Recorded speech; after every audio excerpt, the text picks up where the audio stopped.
Good evening, everyone. Welcome. Please stand for the pledge and remain standing.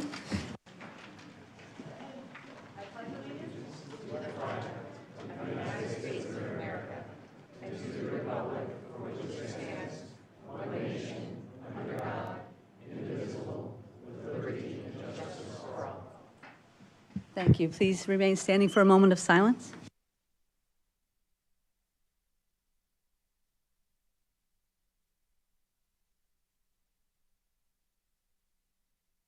Thank you. All right, roll call, please. Mayor Dickey. Here. Vice Mayor Friedel. Councilmember McMahon. Here. Councilmember Charno. Here. Councilmember Magazine. Here. Councilmember Spellich. Councilmember Grzybowski. Present. Thank you so much. We will start, as always, with our reports. Town manager and council members. Mayor, I'm sorry you caught me off guard, and I have no report though. Thank you. It's okay. Good evening, everybody. I would like to thank Mayor Dickey and Grady Miller for inviting me to participate in a meeting with the County Assessor, Mr. Cook, and his Chief of Staff. It was a great meeting, and we learned what a valuable team he has there and how they're improving the County Assessor's office. And I would also like to remind everybody that this Thursday night at 6:30 in the community center, we're going to have a CARES educational forum evening about living with dementia. We have a great speaker, and it's going to be a very informative session. And also, at the end of the month, on Saturday, April 30th, at the community center, we're going to host the annual Sister Cities annual session. So I hope all of you attend as well. It's really an honor to be selected to host this convention. Thank you.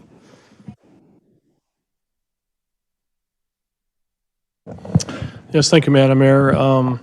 Kind of two Easter-related events, I guess. I was at the tremendously successful extravaganza. Noon Kiwanis Club had our food booth there offering pancake breakfast, and it seemed like thousands and thousands of kids, and it was over in 2 minutes, and it went very well. So kudos to Community Services for pulling that off once again.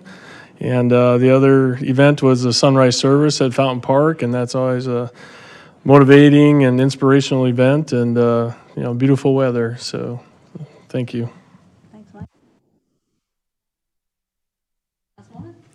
I attended the Phoenix East Valley Transportation and Infrastructure meeting a couple of weeks ago. And this morning, I also had the pleasure of attending the virtual Medical Reserve Corps Awards. Our own Maricopa County Department of Public Health Medical Reserve Corps, and I can get you notes on that in case you didn't type that fast. They received the Community Response Award, COVID-19 Multi-Mission category. Also noteworthy, our Maricopa Medical Reserve Corps program received a $10,000 grant for Operation Readiness and a $75,000 award from RISE, which stands for Respond, Innovate, Sustain, and Equip. Both of these awards came from the National Association of County and City Health Officials. The money will be used for training and equipment for the Maricopa volunteers. Thanks very much. I wanted to, I got a message on behalf of our neighbor, the Salt River, Maricopa, Pima Indian community, President Harvey, regarding the terrible accident that was on Beeline that took the life of firefighter Brendan Bissey and critically injured firefighter Tyler Packer. So this is what he wrote. As a community, we ask for your thoughts and prayers for the families of these two firefighters. Also, prayers are needed for the Salt River Fire Department as they navigate through this very difficult time, losing one of their own and thinking about their brother in the hospital. I also want to acknowledge that outside agencies have been and will continue to be in the community helping to respond to emergency calls for service during this difficult time.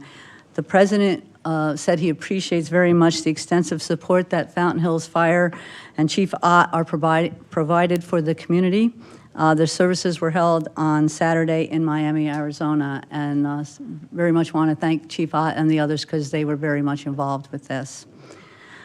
Most of what I did had to do with economic activity and development. Boys and Girls Club met about some partnerships there, did a tourism video, I think this week or next week is Tourism Week. And Earth Day, one that's, I think was just posted yesterday, Bo, thank you. They had the ribbon cutting at Mathnasium, so that was good. Sharon was there for that. As a math major, I appreciated that one. And did an interview on, it's going to be on Channel 10, but it's a kind of a show about real estate and having people attracting them to the state of Arizona, so that was pretty good too. Next, so we have our Stellar Students of the Month for March. I will do like I always do. I read everybody's stuff up here, and Angela gives you your certificates, and then we'll line up, and that Bob from the Times will take a photo. So let me start with, we always start with Mcdowell Mountain. So Eloise Robinson, is she here? Yay. I'm so proud to nominate Eloise Robinson as Stellar Student. Eloise goes above and beyond expectations in her art through her creative ideas, assistance to students in need, and quality craftsmanship. She's a model student for respect and responsibility by showing care in her space and her peers. She's so kind to others, not just in the art room, but throughout Mcdowell Mountain Elementary School. Congratulations to Eloise on being a stellar student and person. Yay. All right. Next is Pablo Michelle. Michelle from Mcdowell Mountain. Are you here? Yay. Go up there, honey. Oh, there you go. Yeah, she's going to give you your certificate. It's an honor to nominate Pablo as a stellar student. Pablo is kind and helpful to others in art class and around Mcdowell Mountain Elementary School. Pablo puts his best effort into everything he does and takes pride in the art he creates. Pablo also is not afraid to try new things and explore new ideas. Congratulations, Pablo, on being a stellar student and person. Next, we have the middle school. Claire Stump, you here? Yay. Claire is a joy to have in class with her hardworking attitude and her great smile. She is a friend to everyone and always does her best while here at Fountain Hills Middle School. We're so lucky to have Claire in our classes and see great things for her moving forward. Well, how about that? Also from the middle school is Ryder Slodonik. Yay. Ryder has had a great year here at Fountain Hills Middle School. He continues to grow as a student and as a classroom leader. Ryder has made a strong commitment to his studies and living the Falcon way while here at Fountain Hills Middle School. Thank you, Ryder. And the high school, Olivia Sopland.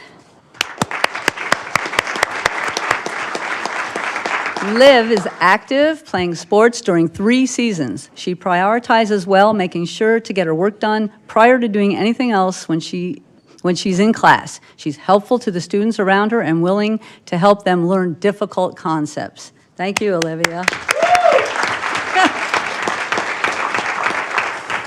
And also from the high school, Tyler Langer. Tyler here? Well, we'll talk about him anyway. Ty is involved in many sports and always remains on top of his work. If he misses a day of school, he comes in to get his missing work as soon as he can, and then he gets it turned in right away. He's able to successfully juggle many different responsibilities. Tyler Langer.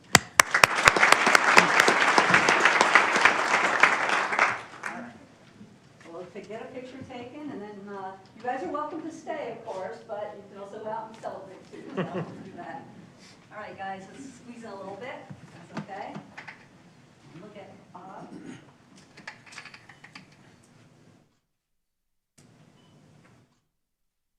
All right, thank you guys so much.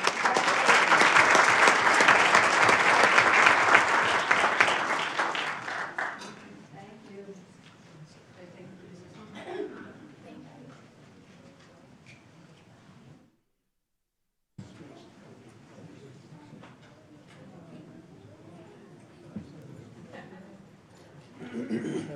All right.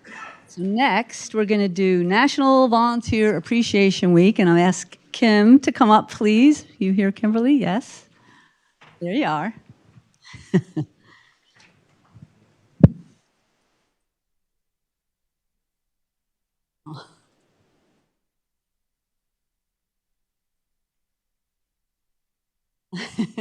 So Kim Wicklin is our volunteer coordinator. So she's going to be accepting this on behalf of all our wonderful volunteers here in Fountain Hills, and I have a proclamation to read, and then you can say a few words if you'd like for thanks. Whereas National Volunteer Week was established in 1974, you can come closer, and has grown exponentially each year with thousands of volunteer projects and special events scheduled throughout the week. And whereas National Volunteer Week is an opportunity to recognize the impact of volunteer service and the power of volunteers to tackle society's greatest challenges, to build stronger communities and be a force that transforms the world. And whereas their stories serve to inspire others to take action, realize their power to make a difference and be a force that transforms the world. And National Volunteer Week is an opportunity to recognize and thank volunteers who lend their time, talent, voice, and support to the causes that they care about. And today, as people strive to lead lives that reflect their values, the expression of civic life has evolved. Whether online, at the office, at the local food bank, whether with a vote, a voice, or a wallet, doing good comes in many forms, and we recognize and celebrate them all. So therefore, I, Mayor Ginny Dickey, proclaim the week of April 17th through the 23rd as National Volunteer Appreciation Week in the town of Fountain Hills, and encourage all citizens to observe this week by celebrating the important work that volunteers do every day throughout the community.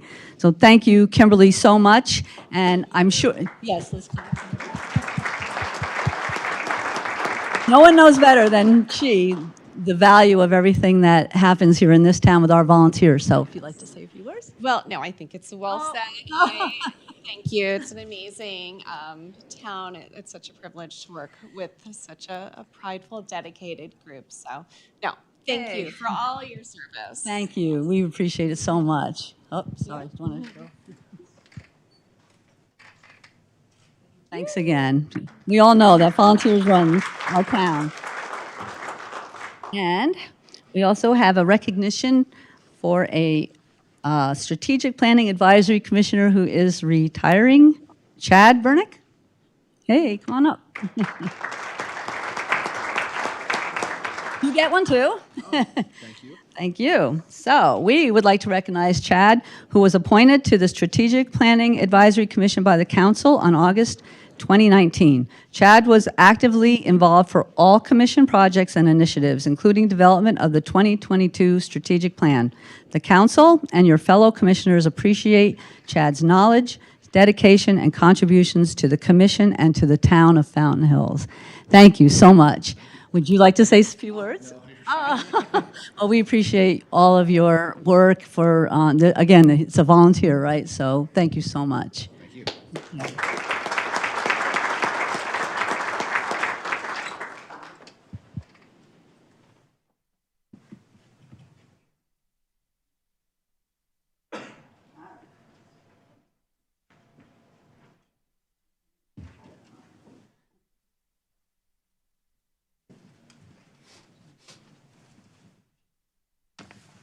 Thank you, everyone. Next, we have our scheduled public appearances and presentations, and tonight we're going to hear from Marissa Daly, who's our new manager for the Fountain Hills Library. Yay. Welcome. Yes, that's great. Yeah, the camera will be on you, so that'll be good. Thanks. Okay.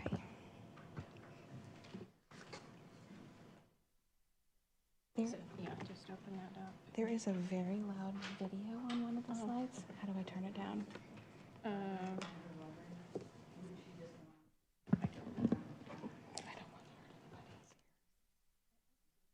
Okay, just move the microphone away when. Okay. Yeah.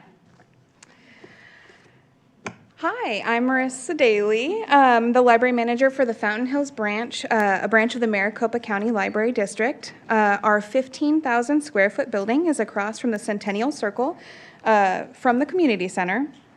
We are open Monday through Thursday from 9 a.m. to 8 p.m. and Friday and Saturday from 9 a.m. to 5 p.m. All Maricopa County residents are invited to join the library for free with valid ID.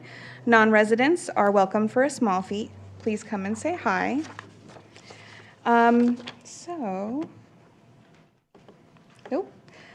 When you think of a library, what comes to mind? Typical answer, books, obviously.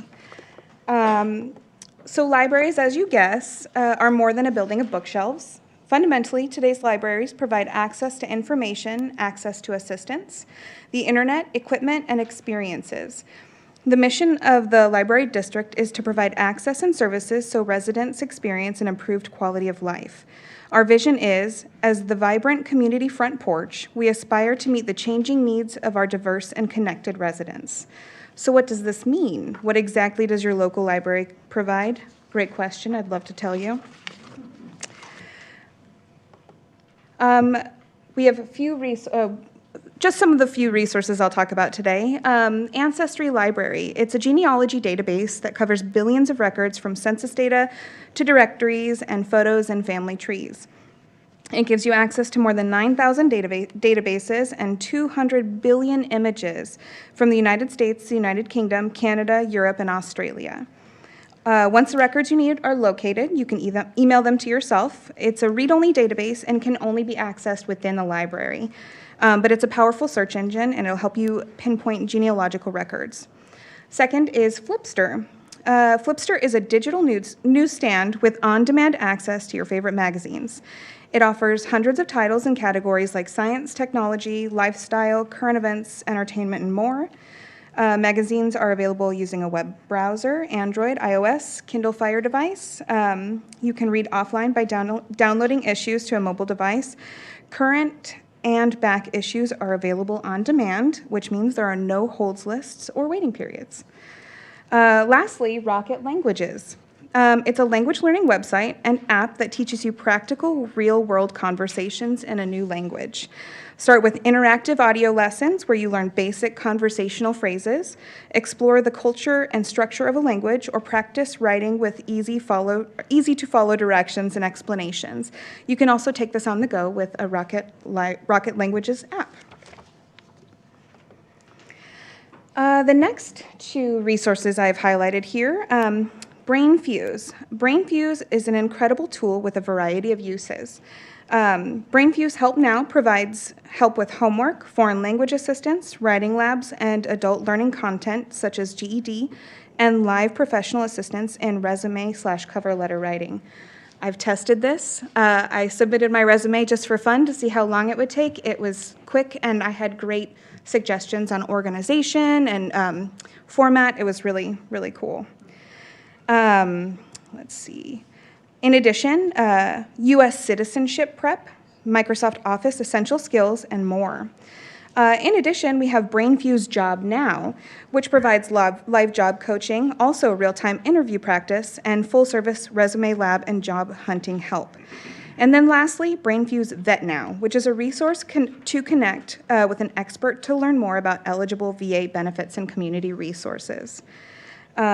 Lastly, Gale Courses offer a wide range of highly interactive instructor-led courses that you can take entirely online.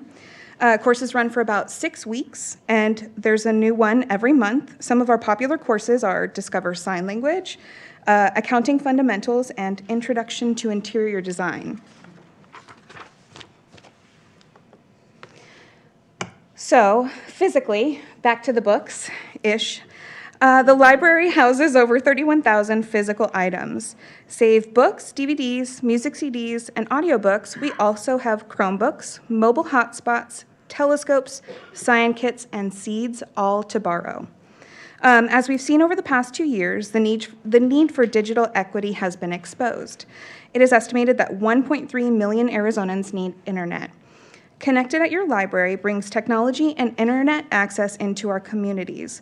Library customers can check out a Chromebook or a hotspot to use at home and get access to the library's online services and resources. The town of Fountain Hills is a member of the International Dark Sky Association. As such, we have 3 loanable telescopes for community use. And lastly, purchased from an Arizona vendor, generously donated by the Fountain Hills Friends of the Library, a seed collection. We have a rotating variety of fruit, vegetables, and native flower blends that are rotated by recommended planting season. No. So another really wonderful resource at the library are streaming options. Between all the streaming services that are available, you may be spending close to $600 annually. But with your Maricopa County Library card, you have access to over 44,000 streaming digital media. One, for example, Canopy provides access to thousands of movies. Hoopla hosts a variety of comic books, movies, television, audiobooks, and more. Continuing e-resources. Some of our most popular resources are Libby, Hoopla, Canopy, and Freegal. Libby is the most popular, formerly Overdrive. Libby can house several library cards from different library systems and keep all of your borrowed and held material in one place. So as a resident of Maricopa County, I have my library for Fountain Hills, Maricopa County Library District, Tempe, Chandler, Phoenix, all of my libraries in one spot. That way I can find the shortest hold. It's really... Additionally, access to the Great Courses is available through Libby. The Great Courses Library Collection video streaming service is brought to you by the Great Courses, the leading global media brand for lifelong learning and personal enrichment. This collection includes more than 250 courses led by the world's top experts covering a broad range of subjects such as science, mathematics, philosophy, history, literature, fine arts, music, travel, business, and personal development. Hoopla is another customer favorite. A benefit to borrowing your items with Hoopla is if you find an item you want to borrow, there are no holds. Your item is available immediately. So if you're familiar with holding items through the library, sometimes there's a little bit of wait to get to the newest popular titles. Canopy, an incredible resource for streaming content, documentaries, movies, performances. There is a section specifically for children. Canopy provides a lot of content you'd find on costly streaming services. And then last on the list is Freegal. Freegal offers access to about 15 million songs, including Sony Music's catalog of legendary artists and over 40,000 music videos. In total, the collection is comprised of music from over 40,000 labels with music that originates from over 100 companies. And a bonus is there's no software to download. So we're very fortunate, the Maricopa County Library District, to partner with a 501c3 called Act One. Act One provides culture passes that provide access to the arts for students, retirees, families, or anyone that would otherwise not have the financial capabilities to visit Arizona's arts and cultural treasures. Cultural passes will provide you with admission for 2 people at each participating organization. They must be checked out at the library. Customers are limited to 1 pass per family at a time, and they are not renewable or cannot be requested in advance. You can always check the catalog to see if they're available. So some of the great places you can see for free with your library card. The Fountain Hills Library's Culture Pass is for the Scottsdale Museum of Contemporary Art, the Phoenix Art Museum, and the University of Arizona Museum of Art. Arco Santi, the Superstition Mountain Museum, the Pueblo Grande Museum, Cave Creek Museum, Sedona Heritage Museum, Desert Caballeros, Western Museum, the Reed Park Zoo, the Herd Museum, and the most popular right now, can't keep on the shelf, is the Desert Botanical Garden. So our talented librarians work on an incredibly diverse range of programs that are available virtually. I have a short video that was made by the Library District in April of 2021 that highlights the work that our staff has been working on. I don't want to hurt anybody's ears. It's a really loud video.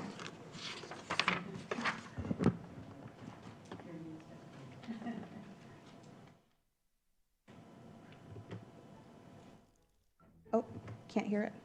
Just keep going. The opposite problem.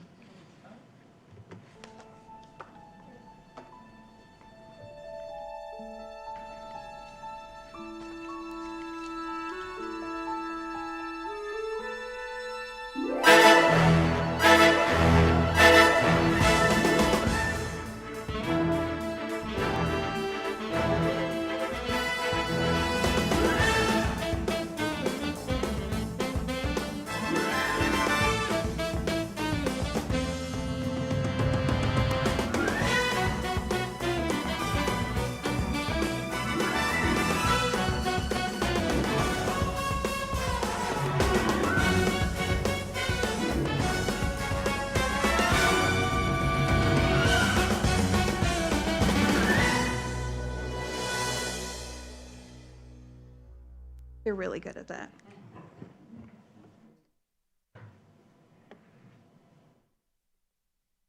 Okay. In October of 2021, Maricopa County Library District partnered with the Maricopa County Department of Public Health to distribute COVID-19 at-home tests. The County Department of Public Health were specifically interested in making the kits available in areas with few affordable options for residents to get tested for the virus. We recognize this as an opportunity to do what libraries do best, remove barriers to access to help our residents experience an improved quality of life. We knew that there are customers at each 18 of our libraries that may face challenges in purchasing an at-home test kit. The Fountain Hills branch was steadily distributing at-home tests via curbside until demand outgrew our supply, and unfortunately there was a national shortage of availability around the holiday season. During this shortage, we had 2 strategically timed distributions on a first-come, first-served basis. If anybody can remember, we had a line of cars from the curbside drive all the way down to Saguaro Boulevard. Between both days, we handed out about 282 test kits in less than 30 minutes. While we were able to assist a lot of people, we had to turn a lot of people away as well.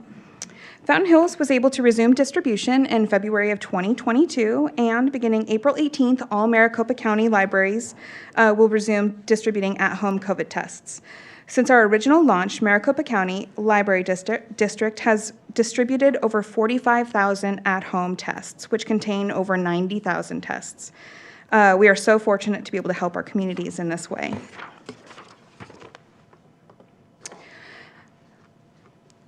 Branches started offering a small slate of programs in December 2021 and added more programs in January 2022. We plan to start small and grow the number of programs as we go, but I am proud to say that the Fountain Hills is safely rolling out several incredible programs for the community.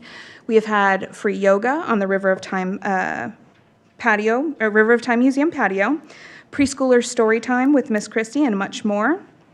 There is a film club, reading to miniature therapy horses. The Arizona Science Center will be at our library on May 2nd from 5 to 8 p.m. And we've got a lot of other really exciting things. Things in the works for teens, tweens, and young adults. All of our events can be found online at mcldaz.org. You can start your own book club. Each book club box contains materials for you and up to 9 others to read all the same book. Also included are prompts for engaging discussions and more. Each book club box contains the same amount of titles for you and your clubs, for your club members to read, and then they can be checked out 2 at a time for up to 6 weeks. So we have fiction and nonfiction available. Summer and winter reading programs. Our reading programs create a reading lifelong habit. We can encourage reluctant readers that may be drawn in by our activities and prizes. Reading over the summer helps children keep literacy skills. Furthermore, these programs can generate or regenerate interest in library and books. Maricopa County Reads is the award-winning online summer reading program provided by the Maricopa County Library District to all public libraries within Maricopa County. So we just finished in February our winter reading program. The theme was Discover Winter Tales. It's an online reading program specifically geared for adults. It runs December through February. The goal of the program is to foster a love of reading and promote the value of adult literacy. Additionally, we collaborated with the Maricopa County Sheriff's Office to offer a paper version of the program in an effort to encourage literacy among adults experiencing incarceration. This winter, we had 1,468 participants read 1,590,573 minutes, and 762 participants completed the program, which is about 52%, so that's good. This summer, please sign up May 1st. That's when sign-ups start. We have our summer reading program. The theme is Oceans of Possibilities. There are 2 main goals of a summer reading program. One is to interrupt the summer slide of the common term given to learning loss experienced by children when transitioning between school years, and to promote literacy among children and their families. So as children and families recover from the unpredictability of the 2020-2021 school year and moved into another irregular school year, accomplishing these goals became more important. So some of our objectives are challenging all participants to read at least 20 minutes a day, Build a home library, and this is encouraged by Reading Minutes. Get a free book. Communicate literacy messages in simple, easy to understand ways. Emphasize the fun of reading. We have lots of programs, lots of decoration that's coming, very exciting. And reconnect with the reconnect participants with community experiences through prizes, virtual programming, and challenges. So 87 in this year, Summer Reading 2021, 2,707 participants filled out a survey upon the completion of their program. 87% of respondents learned something new from what they read or experienced. 84% of respondents enjoy reading more. 84% of respondents read more often. 82% of respondents want to use the library resources more often. 83% of respondents maintained or increased their reading. And then 99% of respondents plan to participate next year. So again, oceans of possibilities. Registration opens May 1st. We have some really exciting prizes this year. And I have to say thank you to the Fountain Hills Friends of the Library for all their generous support. They work tirelessly stocking the bookstore and supporting other causes. They're incredible. Yes. Citizen science kits. So a citizen science kit is a small box that contains everything you need for a specific science experiment. Each kit includes a printed activity guide, helpful tips, and any specialized tools or materials you need to complete the project. All Maricopa County libraries have 5 different citizen science kits available for you to check out. We have Exploring Biodiversity, document and identify plants and animals around you, Measure Light in the Night, help gather light pollution data, so that's a really fascinating one for Fountain Hills. Monitoring air quality, capture measurements using an air beam sensor, and zombie hunting. Is the zombie flu attacking bees in your neighborhood? So, and then stream mapping. Use wet/dry mapping to help chart streams near you. There are 3 ways to request a citizen science kit. Stop by the library, place a request online, or give us a call. 602-652-3000. Okay, so why am I here? I'm here to reintroduce the community to the library. Before March of 2020, we had more guests. But as you can see, we're really getting back there. Come see what has changed, what hasn't changed, or just come say hi. Staff will extend a warm welcome the second you enter the library. We have so much to offer and truly something for everyone. We want you. So that's all. Please come sign up for a library card if you don't have one. And then I have contact information I will leave up if anybody needs it. Thank you guys so much for your time. Well, thank you. So, wait. I'm sure we have questions or whatever, but let's say thank you. I do wish you were a little more enthused about this. Anybody have any questions or comments? Yes, Vice Mayor? So if somebody has misplaced their library card, what do they do? Come in, we'll help you, absolutely. Yeah, we can get you a new one. Yeah. There's no shame, as long as you come back, that's our goal.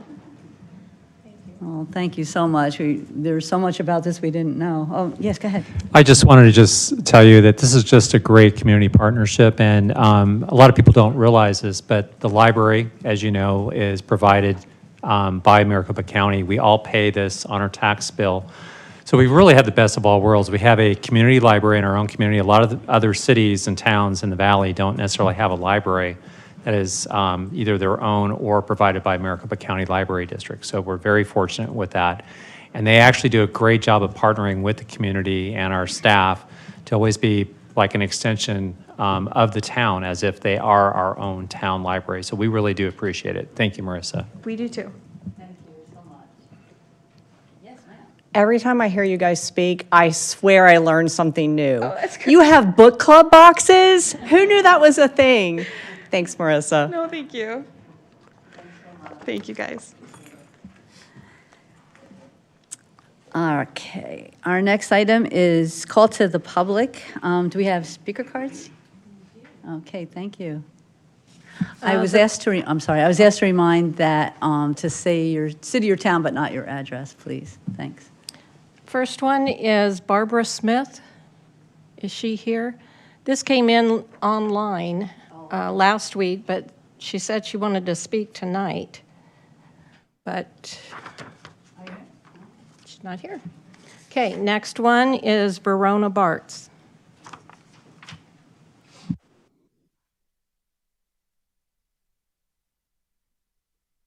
Hello, my name is Verona Bartz, as you just heard, and I live on 16947. Pardon me? Just your city, not your actual address, please. Okay. For your own, privacy. Okay, right, that's great. But anyway, the area is in a neighborhood on Shea Boulevard, right across from the Comfort Inn. And I'm sure you all know where that is. It's by Denny's. It's, there's a Circle K gas station there. And the reason I'm here today is to call attention to the general deterioration of the area. And the reason I'm here is I've noticed it walking. We've walked twice a week in this area. And in a nutshell, I'll tell you that it's deteriorating the shopping area about Target, the surrounding neighborhood. There's trash buildup along the wash in front of Target there, along the wall. There's overnight parking that says no overnight parking allowed. There's poor street sweeping. They sweep in the center of the street instead of the sides, a lot of areas. There's a stop sign down in the shopping center on one of the drives where you come in. It's been down there for probably 4 months. Nobody sees it. It's hidden. Somebody knocked it down and they never put it back up. There's homelessness. There's pillows and blankets along Technology Drive. There's, along the unnamed alley, they call it the unnamed alley, there's stones and brush accumulation. And so I kind of gave a sheet of paper. I don't want to go too long about it, but there is deterioration that we've noticed over the year. The wash near Sororo Drive has trash. There's trash on the shopping center area all over, on Technology Drive, in the washes along, we walk all through that area, about 2.5 miles. So it's not just in Target, it's all along that neighborhood area. The Target store has some people picking trash up, but they're trying to do a good job, but it's above what they're doing. There's not enough trash barrels located there. There's 2 or 3 clothing areas along for a collection of shoes and clothing, and right along those, there's just trash already accumulated. If you go there, you'd see it. And I'm sure a lot of people don't notice it because they don't walk there, but it is getting worse. Okay, there's homeless vehicles there. There was an overnight vehicle there today. There's cars there with dogs in them. They're staying overnight and they're barking when we walk by. This violates the property sign, and I don't know who manages that property, but it's not just that property, it's areas around there too that's happening. The entrance to the, that's the entrance to the sandwich shop, that's where the stop sign is, okay. It's where, I don't know if you know where the sandwich shop was or not, but that's where it is. It's on that corner there, okay. Throughout there, and I already mentioned about the street sweepers not doing both sides of the street. And the gutters have an accumulation of brush and leaves along Technology Drive and bushes. Thank you. We have the red light went on, but the noise didn't beep, Oh, so, I'm so sorry, there's like a 3-minute thing, so. But we Okay. do have you written, and I think we Mayor, will definitely. if I can get from the resident, if you could provide me the written documentation that you were reading from, if that's okay, then I will have the I staff think we follow have up on it. I think we have it. Okay, I don't Yeah, think I saw yeah, it. I do have it. Thank Yeah. you. Thank yeah. you. But in a nutshell, I just kind of told you at the beginning of it. Okay. Got it. Thank you. And I would appreciate your attention to that. Thank you very You much. bet, thanks. Next is Christine McGinn.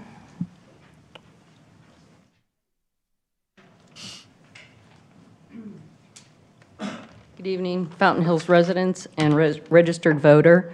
Person presiding officer, rather than adhering to the oath of office you swore to uphold, be dedicated to the highest ideals of honor, ethics, and integrity in all public and personal relationships, we shall conduct ourselves as to maintain public confidence in town government and in the performance of the public trust. Instead, several of you are sending the message that this is your new oath of office. We shall hide behind the guise of an executive session and attorney-client privilege to sweep unethical and egregious behavior by a sitting council member under the rug. Not listen to the voters of this town. Instead, we shall listen to business owners who do not live here or vote here. Not listen to the advice of commissions appointed to serve us. That would be irresponsible behavior. Allow sitting council members to implicate one another in unethical behavior at a local business, even when there is no reason to be there. Pretend to be nomination petition enforcement officers. Continue to pretend we are all about residents first and transparency, even when evidence supports the contrary. Continue to be complacent and condone unethical behavior. Particularly if an independent attorney finds one of us guilty of multiple violations. We agree to conspire together to protect our lives. In doing so, we accept and agree we are similarly in violation of the town ethics we were swore under oath to uphold. But we must protect each other. And finally, we will listen to baseless legal opinion that is contrary to case precedents at the federal and state levels. We have lost confidence in many of you. Don't bother with excuses or rebuttal because, in the words of your brethren, frankly, it falls on deaf ears. This isn't personal. It's demanding that you manage this town ethically and under the oath you swore to uphold. This means listening to the majority and having the balls to stand up for the residents. Try listening independently instead of blindly following your ringleader. We need more independent thinkers like Senator Sinema, who votes in the interest of the people, not party lines or false bravado. Thank you.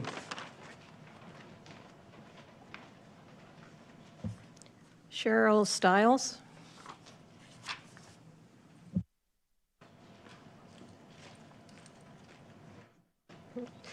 Good evening, Mayor and Town Council. Thank you for the opportunity to speak tonight. I'm Cheryl Stiles, and I am a homeowner over the El Lago Cavern Arroyo 602A school property. On February 23rd, an investment company presented to the school district a proposal to bulldoze and raise Arroyo 602A and build 155 high-density homes. According to the board minutes, they will be coming to the council to discuss with you the best use of the arroyo. The homeowners would like you to know our position. The homeowners have appeared twice before the school board recently with over 50 homeowners in attendance, and we have asked them not to sell the property, but to consider alternatives to not put the 155 homes, which are in a V-shaped arroyo, that have an elevation change from the top of a 100-foot drop down to the bottom of cavern, with slopes up and over 15% in some areas and over 25% in other areas. Our homes are on this ridge. Homeowners of the ridge are greatly concerned over the proposed development, resulting in the destabilization of our foundations and our properties. Fountain Hills, as you know, was founded in 1970. C.V. Wood was hired to design Fountain Hills to preserve the beauty and the nature of our hills. Our original town master plan and declaration of reservations also supported the retention of the beautiful natural contours of the land, our rolling hills, wide boulevards, and scenic vistas, as you know. How do I know this? I'm actually the second generation of my family owning the same property over at the Arroyo. The development battle has gone on between the town and homeowners 86, 87, 90, 95, and now again. Prior proposals of 85 properties were dismissed, but now the proposal is 155 properties at the school, let alone the cut and the fill, which will destabilize our existing homes and foundations and devastate, more importantly, the natural drainage of the Sunflower Wash. If you look at FEMA flood maps, that's actually a wash. It's very steep. It goes down, goes across cavern. When it rains, El Lago is a river, and so is going down the Arroyo. Now, we're asking that we're concerned that the 155 properties of not like size, comparable nature to the existing neighborhood, let alone the cut and the fill problems, will disturb the entire neighborhood. We would like to stop battling and determine an acceptable solution. Let's not go a third generation for this. Remember, Arroyo 602A is Sunflower Wash. Cut and fill changes change the topography of the land and drainage, and it puts at risk the existing homes on the flood map. Two asks, preserve the natural arroyo slope, do not destabilize our homes and put drainage, rainwater, and monsoon water in our homes. And we ask you to guide the school district not to sell the property, but to use it as parkland as was originally shown on the plat maps that I have. Thank you very much. Thank you. Mary Lou Russo.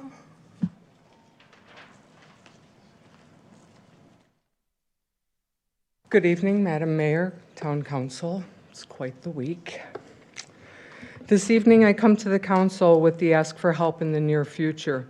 Of recent, I and my neighbors became aware of the FHSD wish to call in their rainy day fund.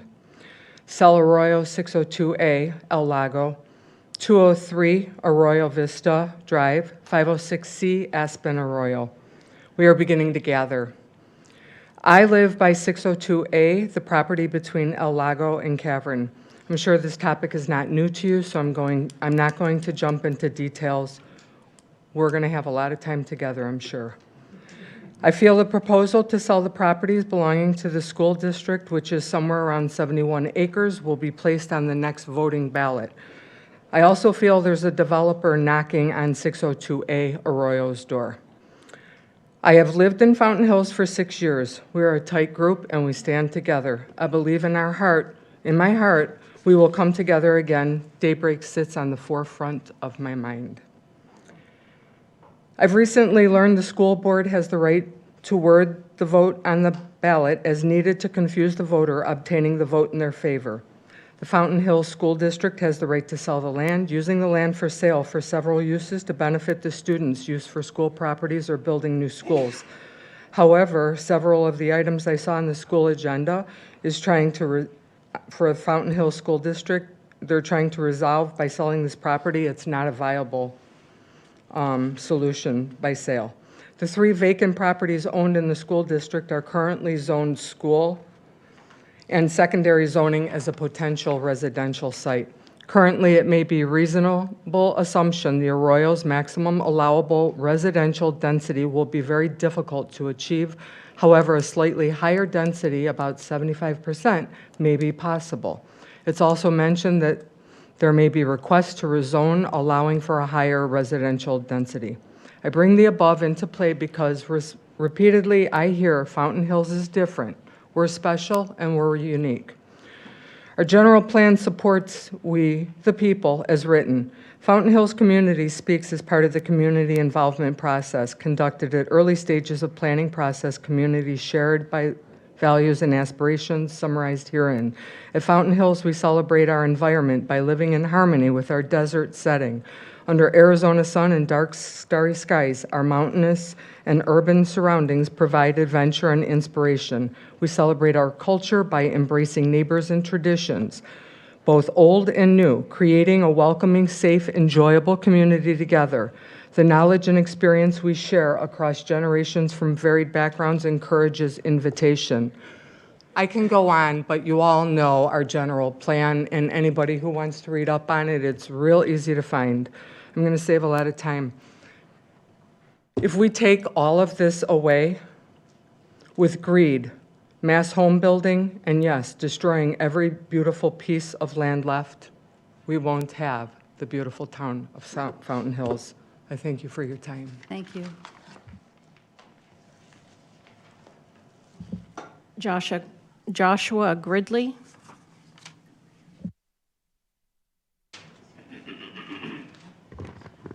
Hello. I apologize for not having a presentation nearly as good as theirs. Happy almost Earth Day. And as I was pondering Earth Day, I naturally found myself flipping through the Times archive of covers from 1923 on. I don't know why, but as I did, I noticed a theme. Most of the pictures were of portraits of people, and then somewhere around the 70s, there was some kind of weird experiment that happened where it was just off the rails. And around this time, 1976 to be exact, there was a cover that's been memeified apparently and been disputed as far as what was on the actual cover, as far as global warming versus non-global warming, global cooling versus non-global cooling. It doesn't really matter to me. I can't profess to be intelligent enough to understand any of it. But I understand that like we've gone through the Build Back Better, we have the Green New Deal, all these different things that are being proposed to help the children, to help the generations after.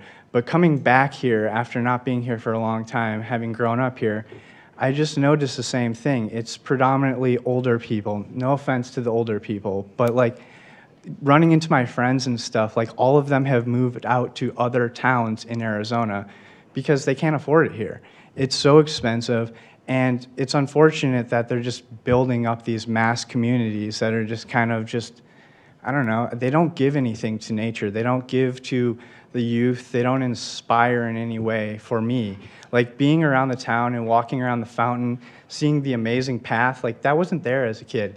And that is beautiful. Like I love that path. I can walk around it endlessly. The foliage of the plants and the succulents and the artwork is amazing. I love it. And I wish that more of that kind of creativity could go into our town rather than just let's put up more houses, let's bulldoze more land, and let's do the same kind of thing. I mean, we are a different, unique town that is very beautiful, and we have a lot of great things that are going for it. And I think it would be a shame to just continue to put up more houses as our solution to that. And that's about all I have to say. Thank you for your time. Liz Gildersleeve.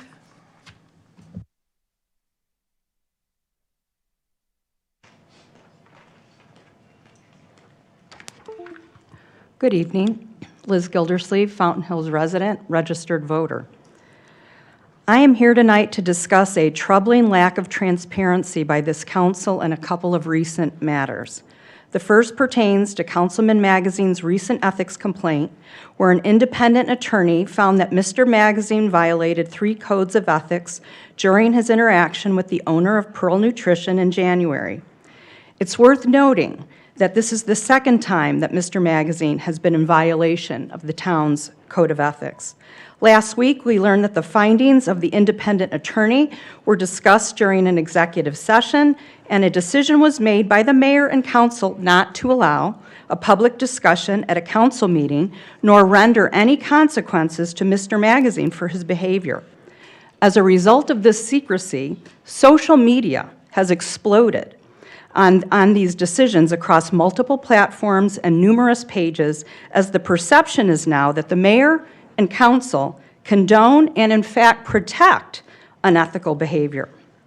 The second recent matter where we have witnessed a lack of transparency was during the April 5 town council meeting concerning the discussion to adopt the planning and zoning recommended ordinance for group and sober homes.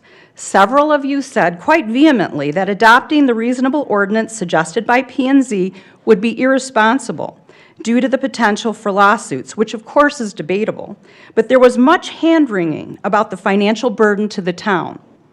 Remarkably, soon after the April 5 council meeting, and quite by accident, we learned during a budget open house that the town has a substantial legal defense coverage for lawsuits and a deductible of only $10,000. Not one of you mentioned that. And a $10,000 deductible, that's a drop in the bucket to protect our town from greedy sober home owners and detox special interest groups. This council spends twice as much and more on endless studies and customer satisfaction surveys. And speaking of surveys, a couple of months ago, you commissioned an outside company to conduct a 20,000 or so customer satisfaction survey. One of the big takeaways from that survey was that residents believed there was a lack of transparency by their officials. A couple of you had a hard time accepting that. Tonight, I've given you a couple more examples to consider, free of charge. This is what lack of transparency looks like by elected officials. Thank you. Crystal Kavanaugh.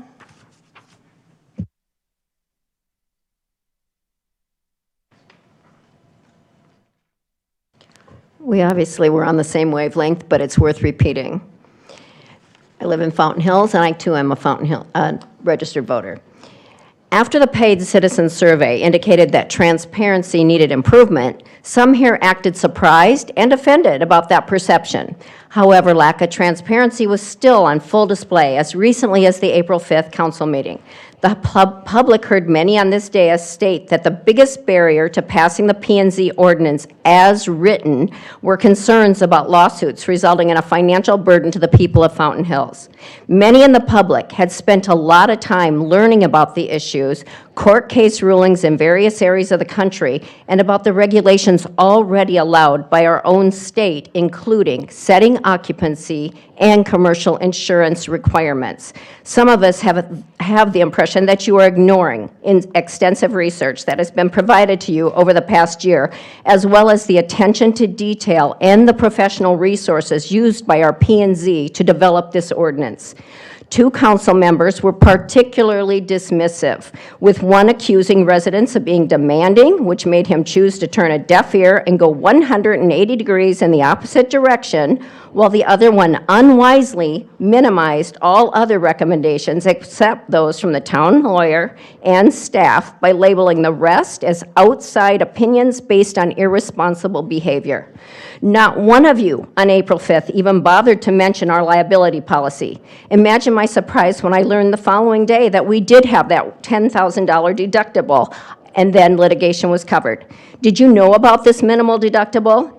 If not, why not? The town manager certainly did, the attorney certainly did, and if you did, why was this never stated on the record when lawsuits were mentioned? I guarantee that an overwhelming number of people would authorize you to spend that money in a heartbeat for the benefit and protection of the community. That's how badly we the people want you to step up and lead the way in passing these solid protective regulations. You can continue to look for reasons not to pass this ordinance, but that is not to our benefit. Nothing in this ordinance is blatantly illegal, which is the only reason coverage could be denied. It is fairly standard policy language according to the professionals I spoke with. And those filing a lawsuit would first need to show why they need any accommodations other than what is allowed in the ordinance. You don't seem to have nearly as much concern about spending money on studies, unwanted parks, roundabout designs, do-overs of mismanaged projects, potential lawsuits from developers, or the lack of fiscal monitoring of some of our contractual services. You are well aware that there is overwhelming community support to pass this as written, and since your #1 concern of financial burden to the citizens has now been discredited, I assume you will have no further concerns preventing you from passing this ordinance on May 3rd. Make sure there are qualified litigation attorneys available to us. You can lead the way. And remember, big egos lead to bad decisions. Thank you. Lori Troller.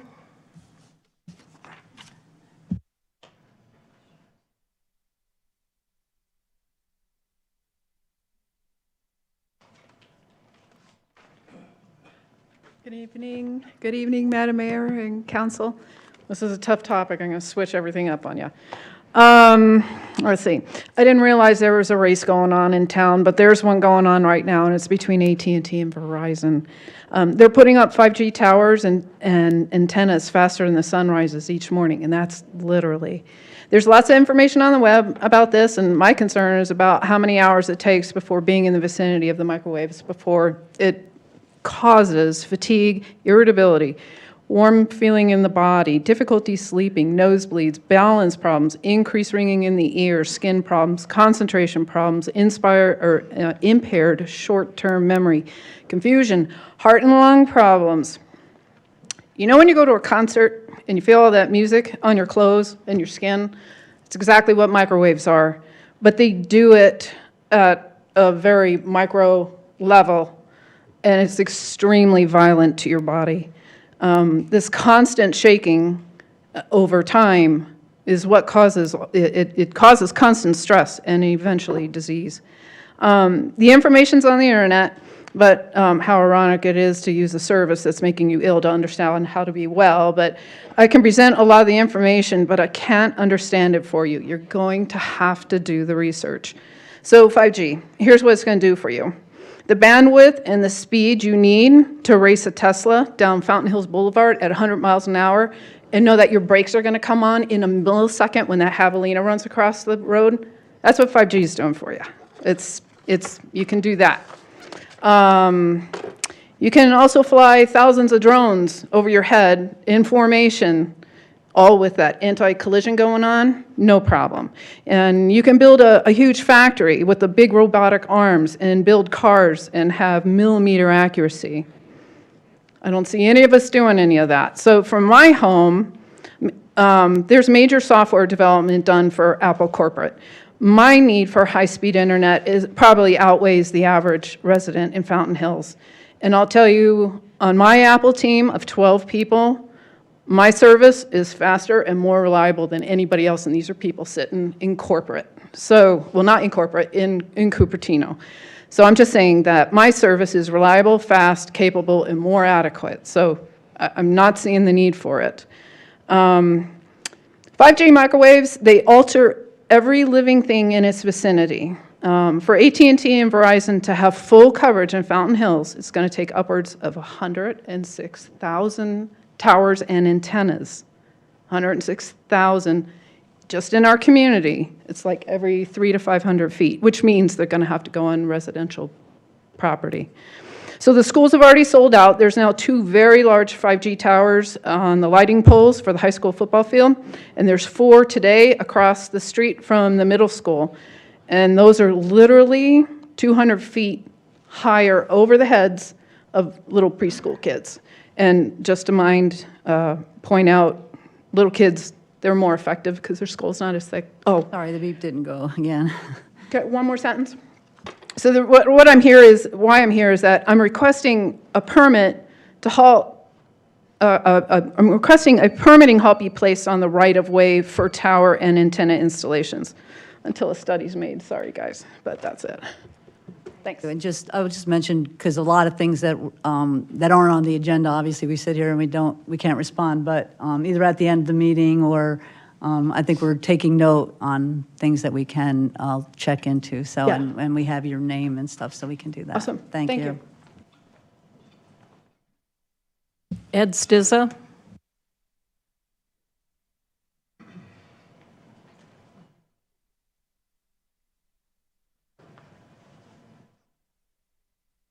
Good evening, Madam Mayor, Council, staff. I've got a bunch of notes, as usual. Sorry I dressed up for the occasion. I had to rush here. So you're going to hear a lot of problems tonight. Boy, oh boy, and I'm sure looking forward to somebody waking up and really doing something about it for real. It's about time. And I hope you certainly get Mr. Shea's project. I hope the lawyers work that out. And that's going to go forward, hopefully. So there's a couple things that have been going on. Lori, the previous speaker, just talked about the 5G situation. I am running around town all the time. If any of you have not seen what's happening, you need to wake up. And it is happening so fast. It's happening faster than any construction project I've ever seen, except blowing up Darrow Canyon. So that's the only one that's going faster. So it's time to do something about it. There's ordinances being written all across the country, and it's very important. The first instance that I seen was the 2 towers being basically enclosed with the radars or with the transmission towers over at the high school. I was shocked. And I went to the school board meeting to ask who was responsible for that. And they asked me where the towers were. And I was like, you gotta be kidding me. So step outside the building at the school board meeting and take a look. They're right outside your door. So who's at the last meeting, I said, everybody's gotta take some accountability here. Is anybody, I mean, seriously, whether you've done something wrong, whether you've said something stupid, whether you're trying to move something forward and it's not working, I mean, there's got to be some accountability. Everybody's got to start working together. We are losing what we are all here for, and that is a fact. So we can sugarcoat it, we can make it all nice and dandy, but the reality of it is Fountain Hills is going away fast. And unless you guys all step up for the rest of your term, it's going to be gone. You're not even going to have to worry about staying here. So all this property that's getting decimated, you laughed at me when I said we should have bought that property, or we should have found a way to buy that property where there's a car storage unit going. Tell me where the next park's going to be, and not 5 acres in the middle of Desert Canyon. So where's the next one going to be? You don't have any land left. How are you going to fix that? So I suggest everybody get on that. So the responsibility is on your guys' shoulders. And the dismantling that happened with the ordinance that was presented to you was appalling. And you guys did it publicly. If you would have done it behind closed doors and kept it in the executive session, maybe we wouldn't all feel so bad. But you did it publicly. And that showed that's where it all turned. You're not trying to protect the residents. That's period. I mean, it's clear. It's clear. So why is that? Hey, Ed, sorry, I don't know, Oh. it's just not working. Oh, it didn't go so- off? Oh, Sorry, yeah. thank you. Thank you, guys. Wendy Williams.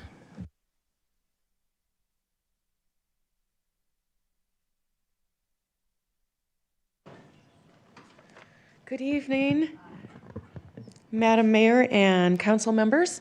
I just moved, my name is Wendy Williams, and I reside here in Fountain Hills, and I'm a registered voter. I just moved here a year ago from Wisconsin. And I happened to see on the Facebook for Fountain Hills that there's concern regarding development of the compact houses, 150 or more possibly. And I just wanted to let you know that I like birds and lizards and snakes and bats and flowers and bunnies and all the wonderful things that nature can give us here living in a desert climate. I love Fountain Hills. I feel safe here. The air is clean. The traffic is very little, and I'm concerned that perhaps if this were to go through and become developed land with lots of homes, that our traffic will get heavier, that we'll have more stoplights, that the air pollution is going to get worse, like Scottsdale.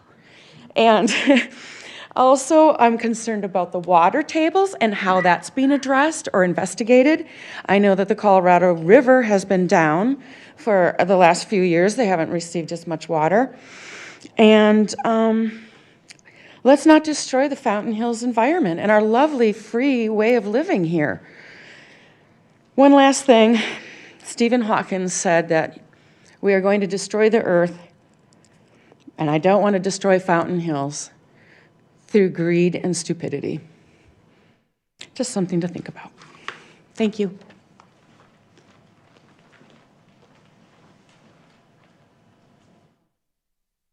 Thank you very much, everyone. Next, we have our consent. Did anybody want to say anything about any of the items that we're allowed to? If you can't, so, all right. Consent agenda, unless you want to remove anything, could I get a motion? Move to approve. Thank you. All in favor, please say aye. Aye. Aye. We'll move on to our regular agenda. Our first item is appointments to our commissions. So I just want to remind everyone what we do here. We have 6 council, 3 on each subcommittee. They take the different commissions, and then the next year they switch. So, and then they do the interviewing, then they send the recommendations to us today. So that's what you're going to hear. I think I'm going to read, I'll read when the terms expires, because we have a little bit of an anomaly that I have to ask about to be in the motion. So first, we have our Community Services Advisory Commission, and the committees recommended Ron Rupert and Natalie Varela, and both of their terms expire 4/30/25. For the Mcdowell Mountain Preservation Commission, we have, this is the one. So we have one recommended person, Sherry Irwin. Now Sherry is fulfilling only a few months left, and then the other term would go to October 31st, 2025. So please consider making that motion, or maybe me stating it now is enough, so that her term would actually go to October of '25. Planning and zoning, we have the recommended names: Dan Kovacevic, Clayton Corey, Susan Dempster, and Patrick DePa. And for Sister Cities, Marlene Faranock, Dan, Clayton, and Susan go till April 30th of '25, and Patrick to April 30th of '23. Marlene for Sister Cities goes to October 31st, '23. And then for SPAC, Strategic Planning, Patrick Garman, Bernie Hale, and Hunley, and Kevin Beck, and all of those terms go through April 30th, 2025. Thank you, all of you who were on those subcommittees and did the interviews. Can I just ask for a motion that states what I just said? Move to appoint to the various boards and commissions as stated by the mayor. Thank you. Thank you. All those in favor, please say aye. Aye. And thank you, everyone who applied and everyone who's appointed, and we really appreciate your work. And again, volunteers rule the day. Next, we are talking about, I think the green shirts here, our master trail plan for Fountain Hills. Who's? Rachel Goodwin, the Community Services Director, will be giving a brief staff report on this. Rachel and some guy that. I think we have a council member who should recuse herself. There's no income generated. Nope, we're all volunteers. Thank you. All right. Rachel. Mayor and Council, I'm actually here tonight with our MMPC Chair, Scott Grzybowski. He's actually going to be leading the conversation regarding the Preserve Trail Master Plan. I'd like to take a second just to thank all of our commissioners. We have a number of commissioners and a number of trailblazers here this evening to be part of this presentation. I know a lot of work and a lot of background has gone into this effort. With that, I'm going to turn it over to Chair Grzybowski. All right, good evening. Good evening. It's a special occasion today. I actually have long pants and shoes. So those that know me, it was a very special occasion today. We have a few quick slides just to give you set the background of what we try to do with the Trail Master Plan. And with that, I'll go to the first slide. As a reminder, the guiding principles of the MMPC, Mcdowell Mountain Preservation Commission, are these, right? We want to maintain the natural beauty of the preserve. We want to minimize human impact within the preserve, including non-essential facilities within the preserve, commercialization in the preserve, prioritization of conservation over development. And then finally, we have to provide public access to and within the preserve that encourages a positive and safe experience. That's been the guiding principles since it was established in 1997. So with the Trail Master Plan that's in front of you today, hopefully you had some time to review it, I want to hit a couple of highlights. Number one would be that this is consistent with the 2004 Trail Master Plan that was from our predecessors. It is also consistent with the Parks and Recreation Master Plan that recently has been done.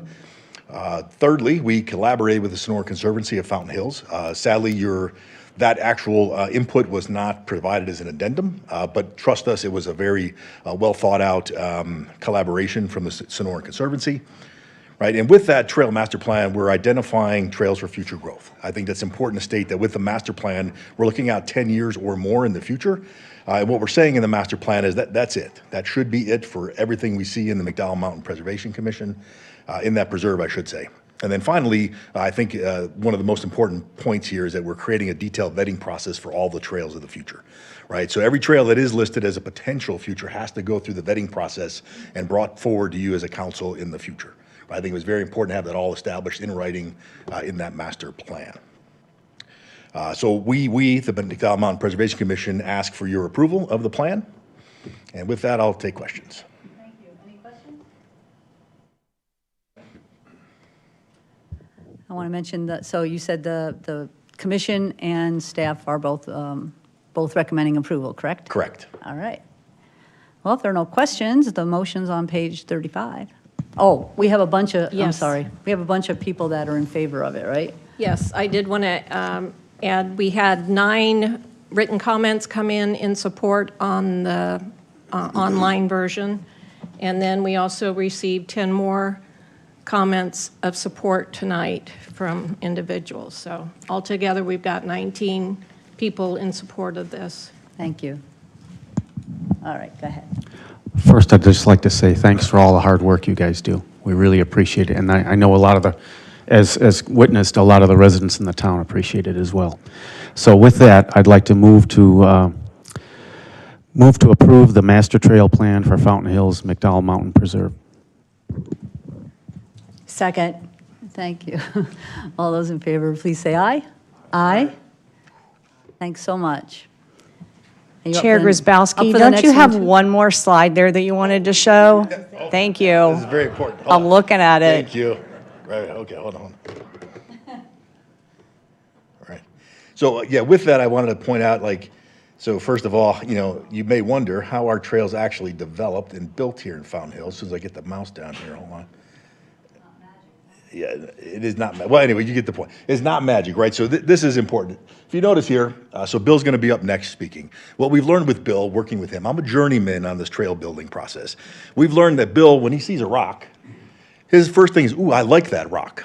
We should move it, right? So what we see here is that this is myself and Nate here, and then there's that rock. And this is also Jim here helping us. And that rock is now no longer there and is moved here. And that was done manually, as you see here. Right, they like me because I'm the rock mover. I tend to help move rocks. It's all done manually here in Fountain Hills, so thank you, Jerry. It is very much appreciated that we do this all by hand. So thank you.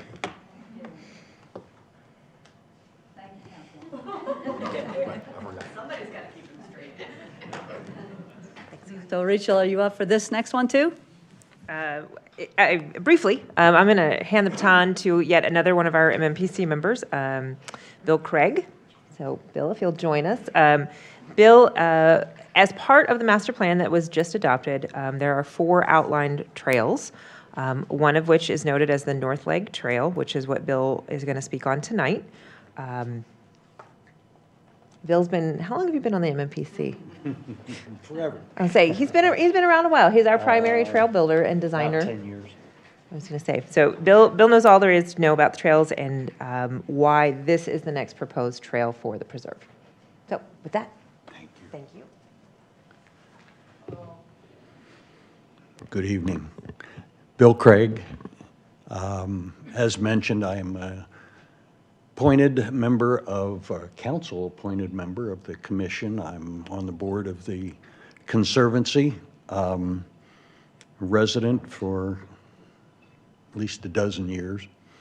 I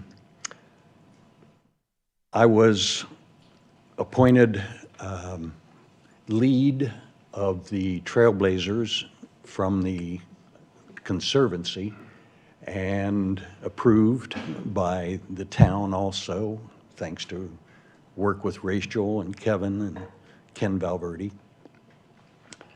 I'd like to start with showing where this is, that the trail is that we are talking about. And then I'm going to talk a little bit about the impact of the trail and then make a request. The green is the preserve. To the left is Mcdowell Mountain, or is Scottsdale. To the top of that is Mcdowell Mountain Park. This is Shadow Canyon here. Right over in this area is where Adero Resort is, and in the middle, if I can stop shaking, is the trailhead. The red line here is the proposed new north leg. We have the south leg and the north leg of the preserve, and you can see why we call it that. Further orientation-wise, this gives Google Earth view of what the trail is. Right in here is the trailhead. This is the promenade or the Jeep road that you see from town. Over here is the start of the Ridgeline Trail, with this being the south leg, and this ridge being the north leg of the preserve. Shown more from west looking east, this is Shadow Canyon development. The light lime green line that you see is the border of the preserve. All of the land in there is town-owned land, part of the preserve. Okay, help me in backing up. Let's see. I think I got it here. Yeah. Impact. The trail, and maybe it's better I show from here. The trail will make an impact on two areas of neighborhoods. This is Eagle's Nest, this being what is termed Parcel 2, undeveloped.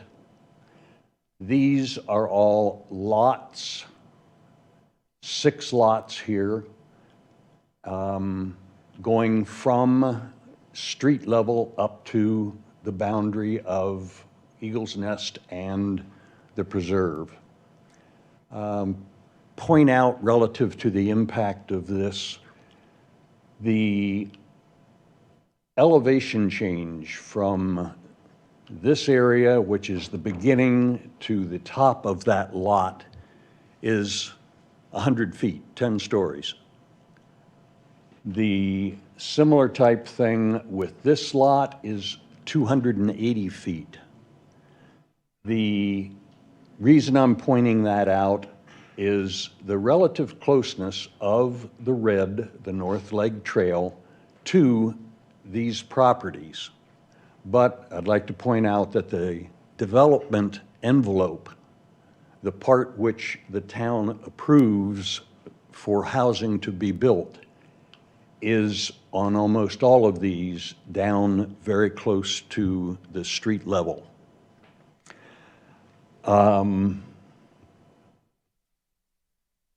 Looking almost due east, this once again was what I just pointed out. Now we look at the closeness to the other neighborhood here, Shadow Canyon. The closest point from the proposed trail down to the boundary is 550 feet. The distance to the first home in Shadow Canyon is 650 feet. One other thing to point out, at the end of this trail, there is a knob. As you can see, there are a number of knobs relative to this range, this ridge. What I have done in the design of this trail is go to the saddle before that knob, because the other side of that knob looks almost directly down onto homes down below. I'm trying to say we're trying to be considerate, at the same time utilize the land which belongs to us and can be very readily enjoyed.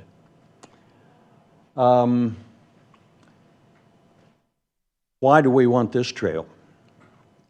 The land is there. It is a beautiful area. The hills part of Fountain Hills provides quite a variety in the valleys and hills that you see throughout our town. And each one of them is unique. And there are areas of this which are unique to the other areas of the preserve. Not only the rock structure, but the plants that are there. Consideration of animal life. We looked at that in terms of, are we making a negative impact on the wildlife? Made contact with Scottsdale, who has been at this longer than we have and has done more in the way of surveying. Contacted Mcdowell Mountain Preserve, contacted Game and Fish, and all of them indicate that with what development there is already, and not only development neighborhoods, but the trails in the preserve, we are not making any further negative impact on the wildlife and the use they make of the area.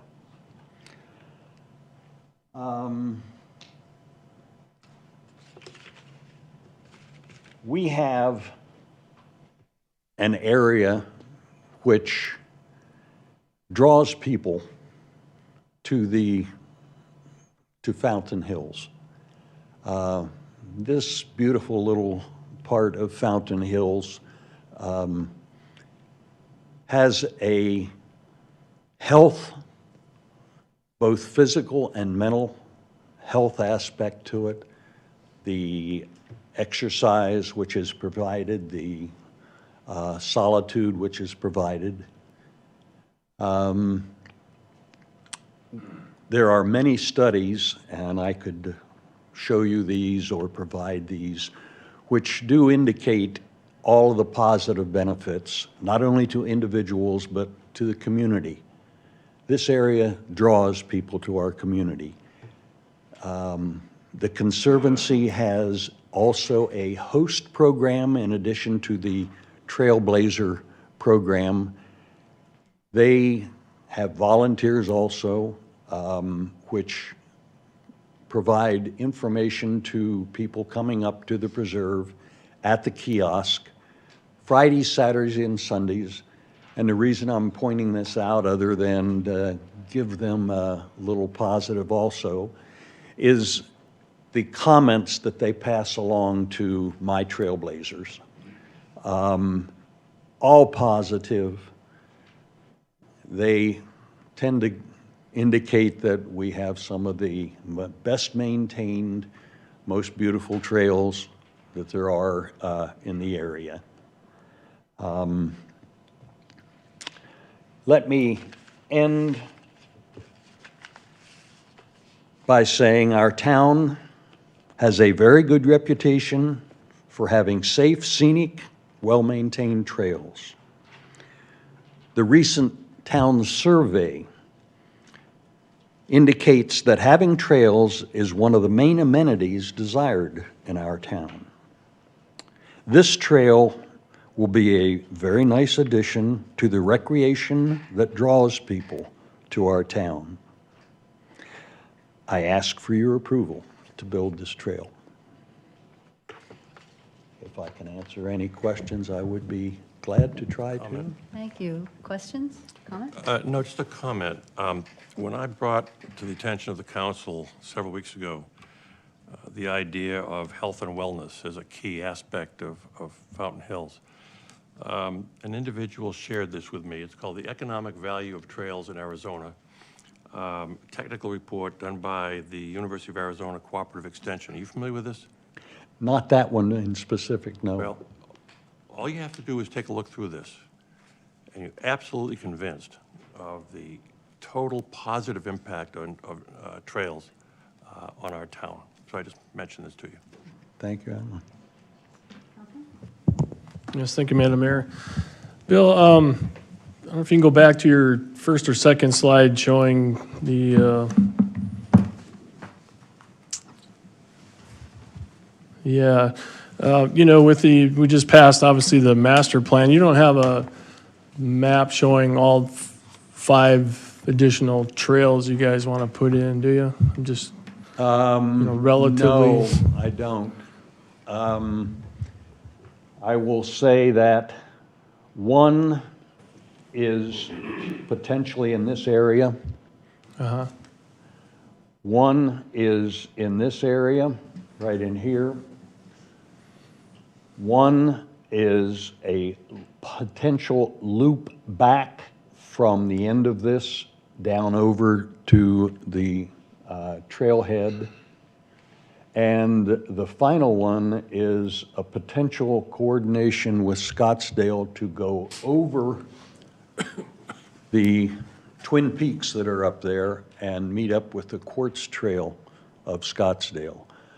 All of the others have not been vetted yet by the commission or looked at the Conservancy level. This is the North Leg is the only one which has been thoroughly vetted. Well, I know when Scott was up there, so he mentioned 10 years, so kind of the vision is to do the rest of these within the next 10 years? Is that my understanding of? We would like to propose those over time.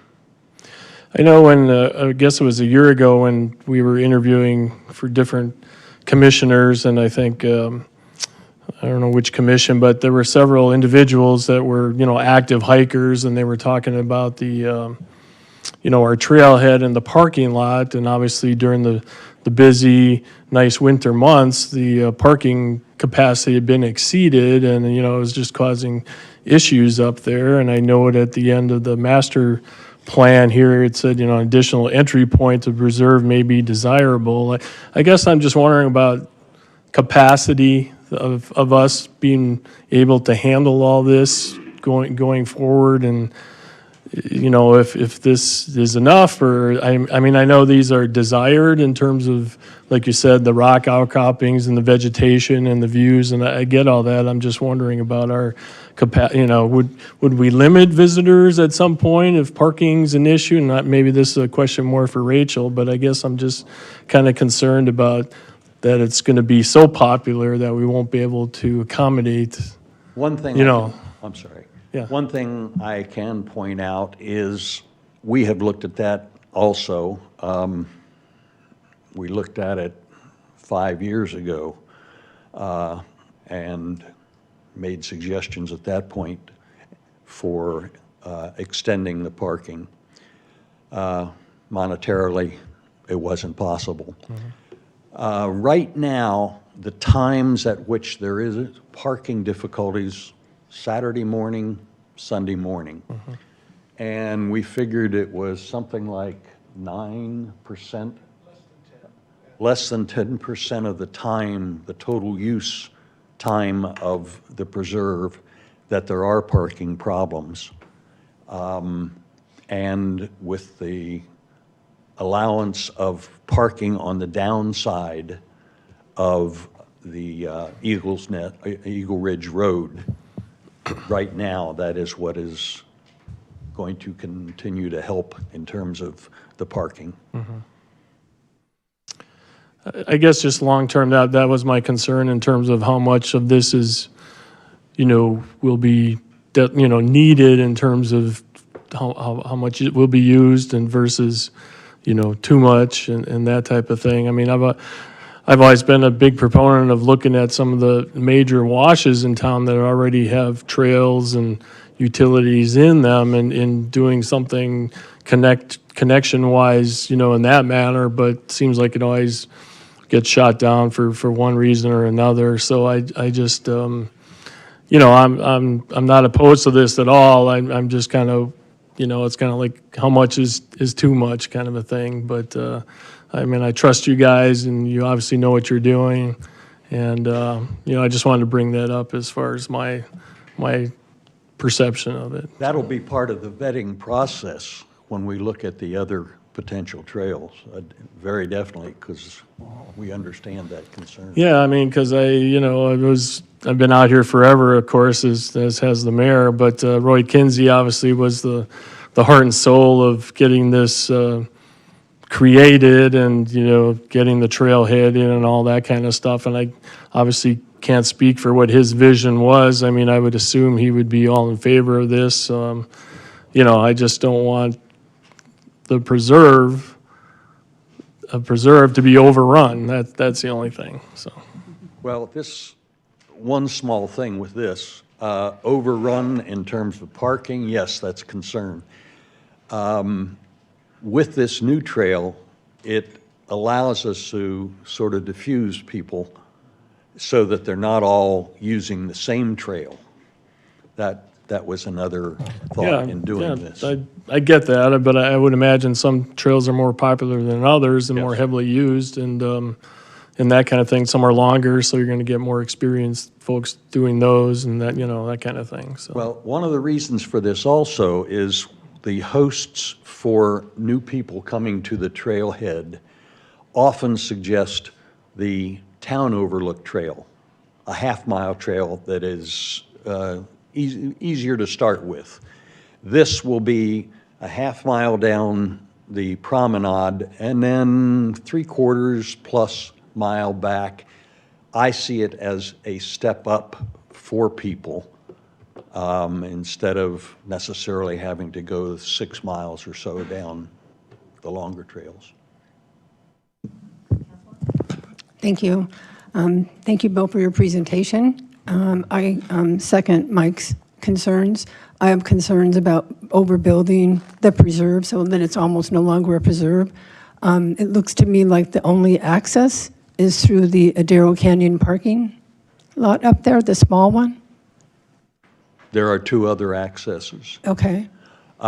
Through the Andrews Kinsey Trail, which goes over and joins with the Sunrise Trail of Scottsdale.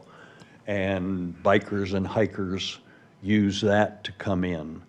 And also our second trailhead at the end of Golden Eagle Drive, that was the only access we had until this was built, and we still have that coming in.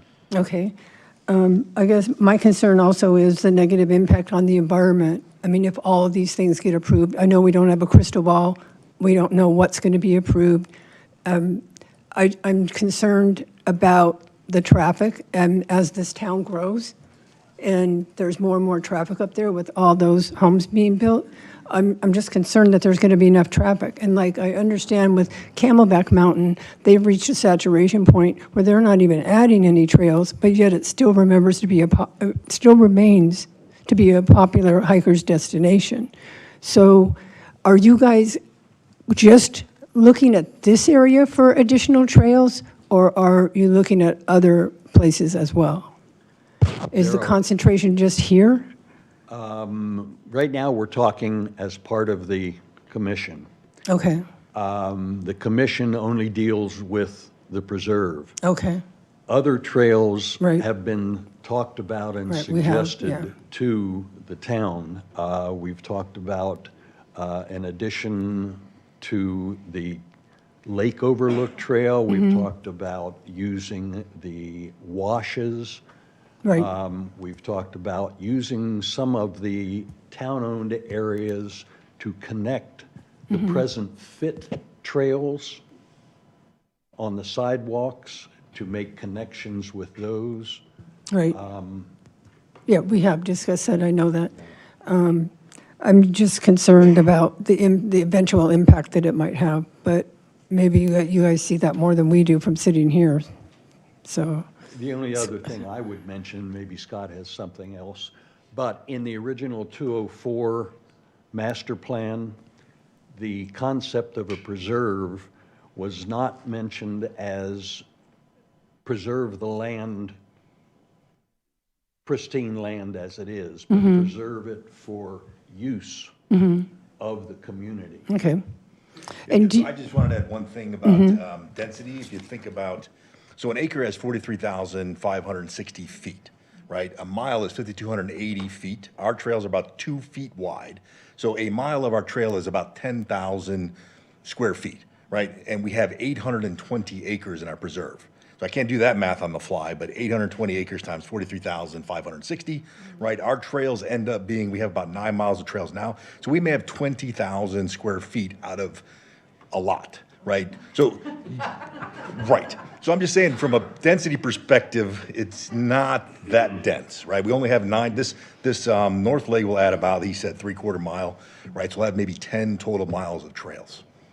So it's not that dense. Thank you. You can go to that mathnasium place anytime you want. So I think we have some cards, but it's the same, right? Do we have any speaker cards too? Yes, Bill Myers. Okay. The other bill.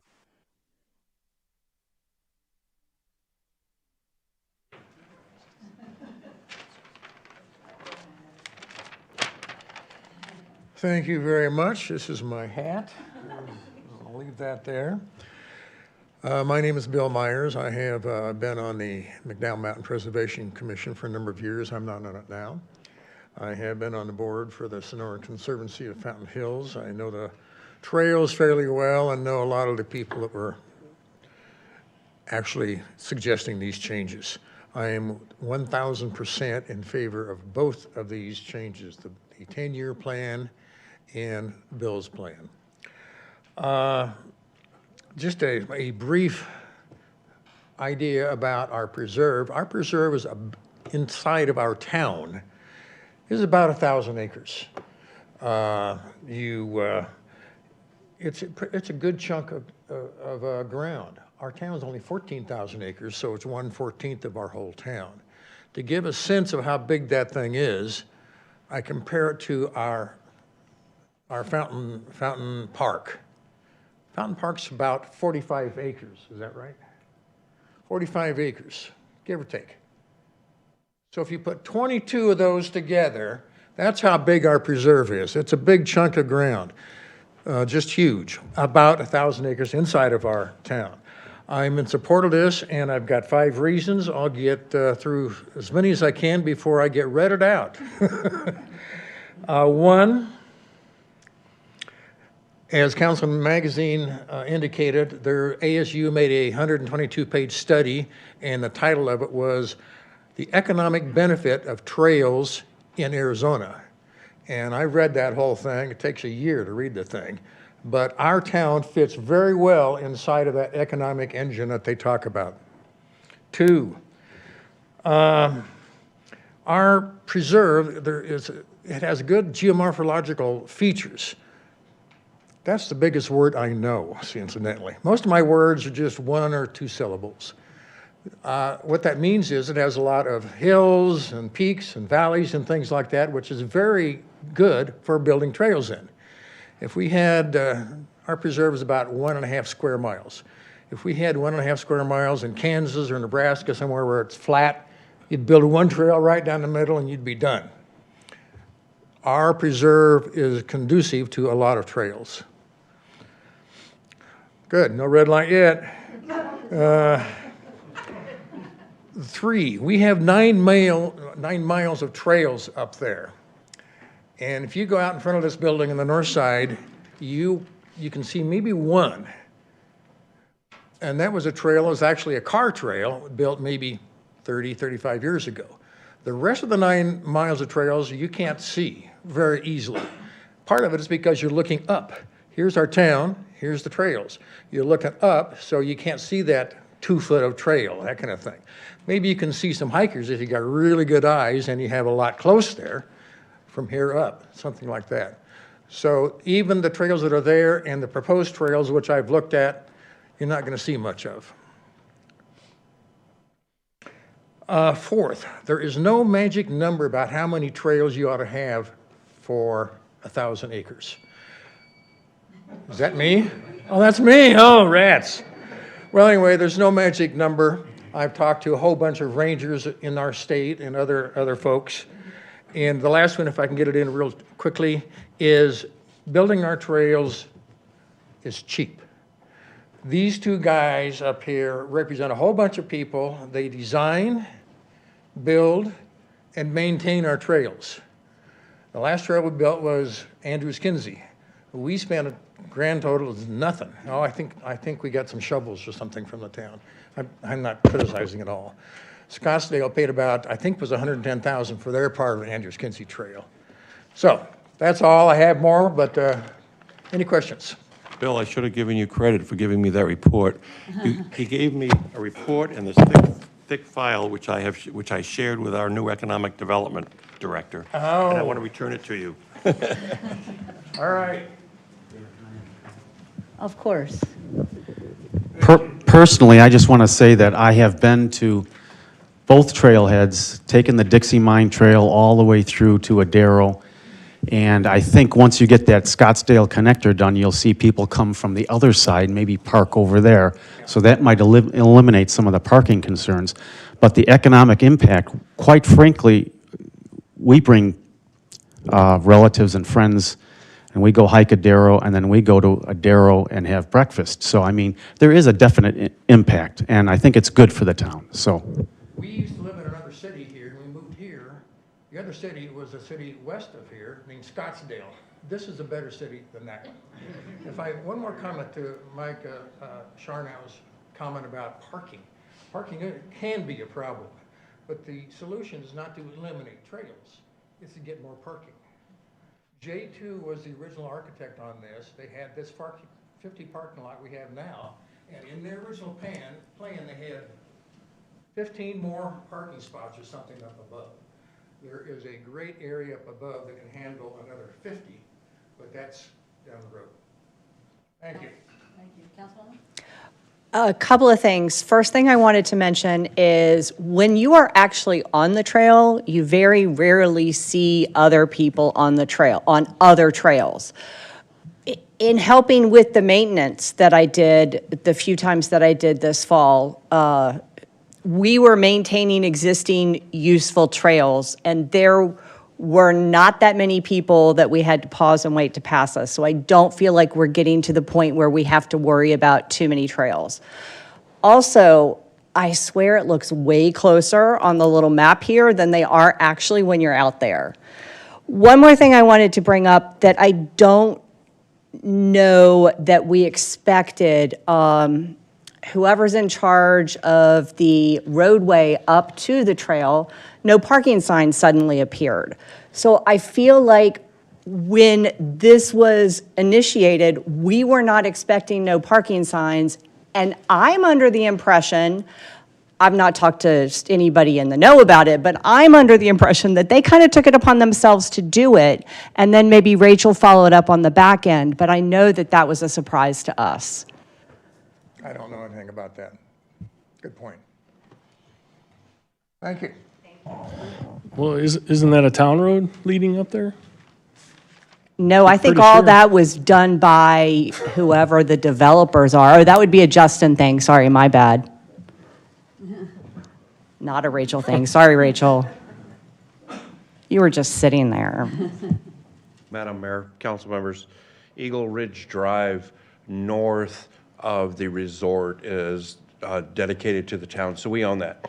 The no parking signs that are on Eagle Ridge Drive are part of the signing and striping plan for the development. There is a reason for those no parking signs. It's a bike lane.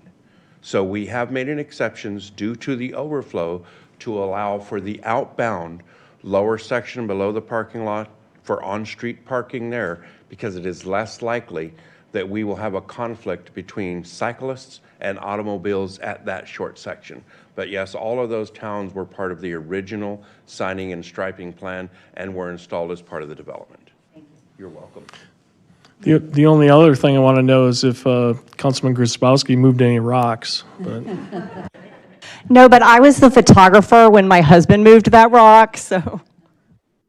Thank you so much. I'm glad you mentioned the fit, and because we have urban trails and we have walkability, and we just got starting to use the $2 million grant to finish up our sidewalks around here. So with that, would anybody like to please make the motion on 56? Move to adopt Resolution 2022-10 approving the North Lake Trail. Thank you. Second. Thanks. All in favor, please say aye. Aye. Any opposed? No. Thank you. Next, Rachel's going to talk to us about Four Peaks Park. I am, maybe.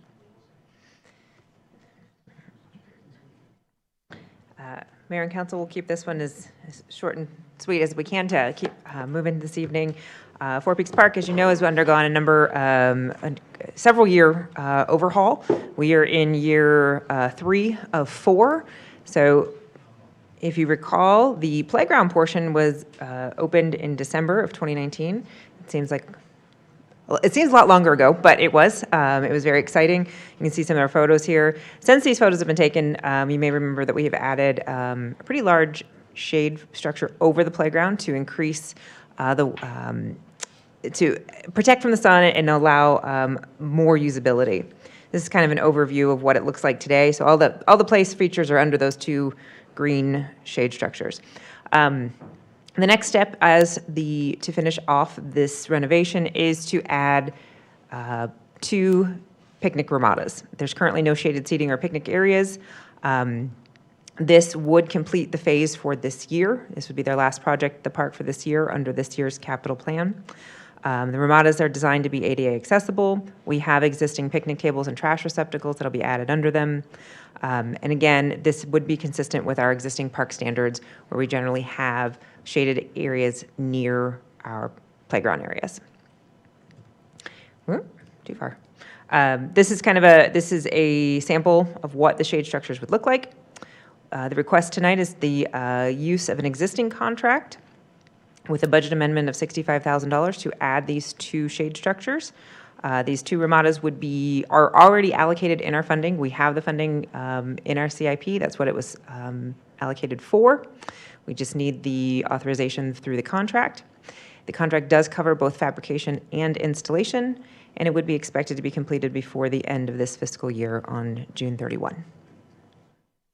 Any questions I can answer?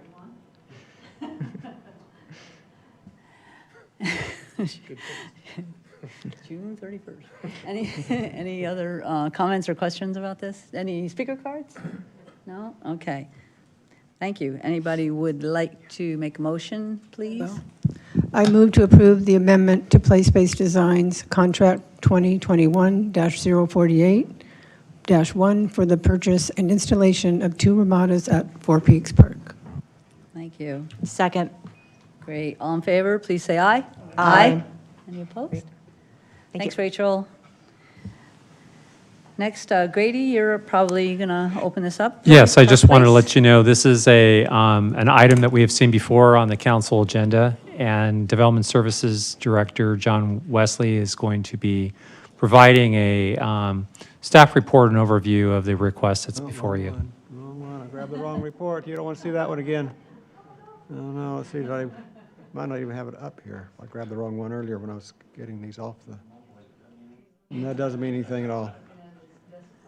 Yeah, unfortunately, I think I grabbed the wrong report, so it's going to take me a minute. Yes, I'm sorry, Mayor. I have to go back here and grab the right report. And with this funny mouse, it's not always easy. Okay. Let's see.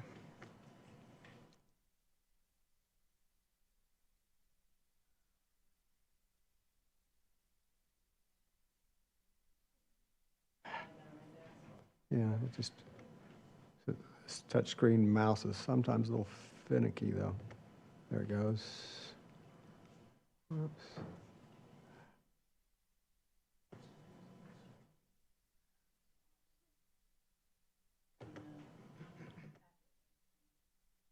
There we go. Now we got the right one.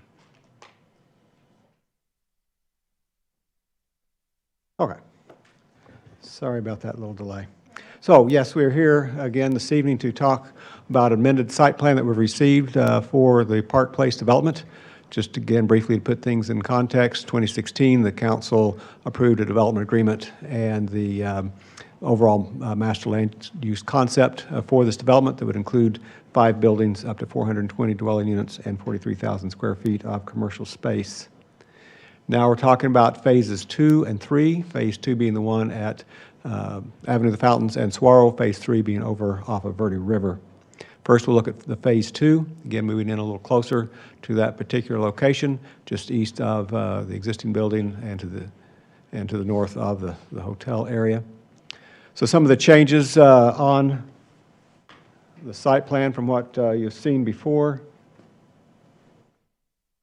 They now do have commercial development facing the avenue, and you'll see another look at that in a couple of slides. There was previously a driveway coming in here to a parking lot. They've narrowed that to just a pedestrian connection to replace some of the dwelling units lost here. They've added some in here. There was parking here that's now green space. Parking's been moved over here, so the alleyway that brings, the drive aisle that brings into the underground parking then also provides access to the, to that parking lot, and does show the 8,000 square feet of commercial space that was discussed in the original concept, as well as the parking for that. So this is a little closer view, so you can see then those commercial spaces along the avenue. Again, direct access to those from the avenue. The landscape plan for the development. And then the elevations. This is starting at the Saguaro east end of the property. The red line on here is the finished floor. The green line is the sidewalk, so you can see how those compare. And then, probably most importantly here, again, you can see the shop fronts as we come up with the stairs either going up a little bit or down a little bit, provide the access here at the north end, or the west end, excuse me. That's a little over 3, almost 4 feet from grade to the floor there, so less than what you see at Georgie's today. So very comparable here in terms of the existing development to the west of how these commercial space and shop fronts would look and work in this particular phase. And so here is a rendering of the colors, materials that are proposed for this building. So it complies with the town center zoning as amended and stated in the DA. It's under the maximum building height, provides 8,000 square feet of ground floor non-residential, and provides parking as required through the DA. Any questions on this portion of the plan before I move to the next one? Okay. Then the Phase 3 piece over here at Paul Norden and Verde River includes the town right-of-way and town-owned parcel to the south there. So this one hasn't changed from what you've looked at recently. It has the U-shaped building with the center amenity area. Parking surrounds the building. There's got covered parking. All the areas with X's are the covered parking, and the new town parking lot, and the art walk area. Again, the parking's been provided for this, consistent with what the DA would require. Landscape plan for the development, and the building elevation, similar color palette materials to those in the Phase 2. And with this one, we do have a perspective rendering what that would look like. So again, this complies with the DA. It's under the maximum building, meets the required parking, provides the art walk as a kind of a follow-up item. As this moves forward, you'd see us come in with abandonment of the Paul Norden right-of-way, so that can be properly used for the town parking lot and some of their parking. Any questions on this piece? I had some conversations with people with historical knowledge, and they asked me about the footprint of Building B. Is that different than what they thought way back? So if we go back here to this very first slide, you'll see that there is some slight difference in them, but it's comparable in size. So before it was 2 L-shaped buildings, and so they've been adjusted a little bit now to be a U-shape. Instead, it has the same number of units in it, though. Okay, thank you. And then so what's going to happen now? Are we going to hear another presentation, or is this it? Is this where we ask questions? This is appropriate to ask questions, and then, John, you've covered your complete staff report, so the applicant is also here tonight if there's questions of the applicant. All right, any questions? Yes, thank you. John, I have a couple questions. The parking. At the end of the recommendation here, or not recommendation of the agenda, it says that amend the development agreement to not require 130 new town parking lot spaces. So what will be required, and are you confident that that would be sufficient given where the phase is going to be, given that we have a community garden, given we're going to have dark skies, we're going to have the community center, et cetera, and all of those are open and busy? Are you pretty sure that the parking is going to be adequate for this particular phase? Mayor, Councilmember, I believe you're looking in the piece of the staff report that was from the Planning and Zoning Commission and their recommendation. So that stayed in there, even though some things have changed just a little bit.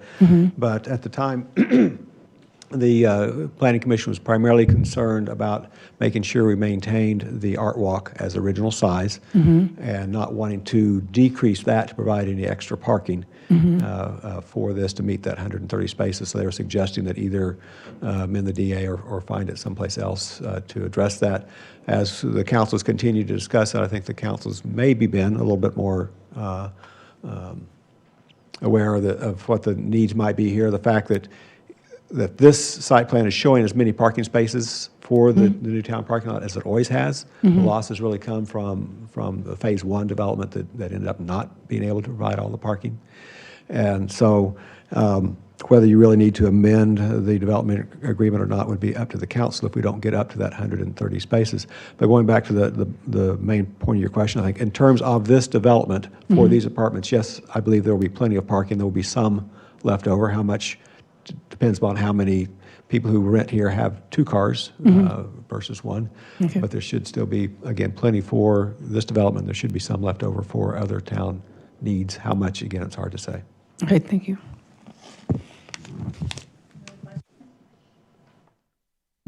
John, do you know, would the existing buildings be following in the same color pattern and all, like as what we're seeing right here? Would it look all the same on Avenue of the Fountains? Mayor, that would be a good question for the applicant. I believe so, from what he's told us and has discussed doing, but it would be a good question for him. Okay. Yeah, that'd be great. Thanks. Could you, yeah, can I have like maybe a couple others too? So yeah, the consistency or however the Right. buildings would look. Yep, Madam Mayor, thank you. Vice Mayor and council members. Yes, what we're going to do in connection with this is paint the Phase 1 and get rid of the beautiful green that's there. So that's something we'd like to do. We'd like to make it a very consistent look throughout, and so that this next phase will really be a continuation of the phase with basically this sort of a color palette. So before, I think it was Building B, they showed like a kind of a burgundy color. I like that color better than the orange. Actually, it's supposed to be kind of that, the color of the metal right now. It's supposed to be more like that. It's just because that one looks a little bit more it's richer. red, dark reddish rather than orange. It's more, what we want to make it is more of a kind of a desert neutral type colors. So it's probably going to be a very similar color to that which is already to the railings. Yes. Okay. Because that more of a rust I know I'm color. dating myself, but this reminds me of Howard Johnson's. Yeah, it was supposed to be changed, but whatever. Okay, that's great. Then there were a couple other things from the original. So one had to do with Wi-Fi for Avenue of the Fountains. Is that still something in the mix, or? Yeah, that's something in the mix that we're working with staff on, and it's well, I don't want to go into all the details, but what some of the details has to do with CenturyLink refusing to respond after, and we have the email trail of literally years of trying to get them to respond on this, and their absolute refusal. So, Okay. Well, if everybody's on the same page with that, that's good, right? Then one of the other things had to do with the concrete. I know we discussed this, but the kind of the bare concrete and is exposed, yeah. So would that be painted as well? Yeah, we were either going to paint it or, because I think that was part of it, or screen it? Was that something no, different? we'd actually like to paint that, and then also there are certain things so that we'd like to actually use some landscaping to screen. Yeah, Make it more that's what it was talked about, something they called a green screen. Okay, I think I just saw a light. Alan? Yeah. If this is approved, what do you see as the next steps? Well, the next steps really is workers continue the planning process through with getting the permitting, and also, as you know, I've already met with the mayor, the vice mayor, and a few of the council members. We continue to solicit basically ideas and input. We've done so with the community as well. We do so with our tenants, and what we want is a project that will be something the town can be proud of. So that's our intention moving forward. thank you for bringing back something that is more in line with the development agreement. I was one of the people that met with you, and I told you how important that was to me and why that was very important to me. So I really appreciate you coming back and bringing that commercial back in looking like where you can see it and access it, and it's not quite as shady going down into the basement to get to the commercial areas. Also, thanks for talking about repainting the existing buildings, because I got to tell you, that is the #1 complaint I get when people talk about the downtown area is the existing buildings. And I told you on the day that we met as well. So thank you for making that a priority for you as well, because it sure is for you will seriously hear cheers when the paint guys come and paint that green away. Myself will cheer. Okay. Well, I'll go for beers. Thank you. There you go. Do we have any speaker cards for this? We do. We have one written comment in support of it, and then we have one speaker, Jay Schlum, would like to speak. Thank you.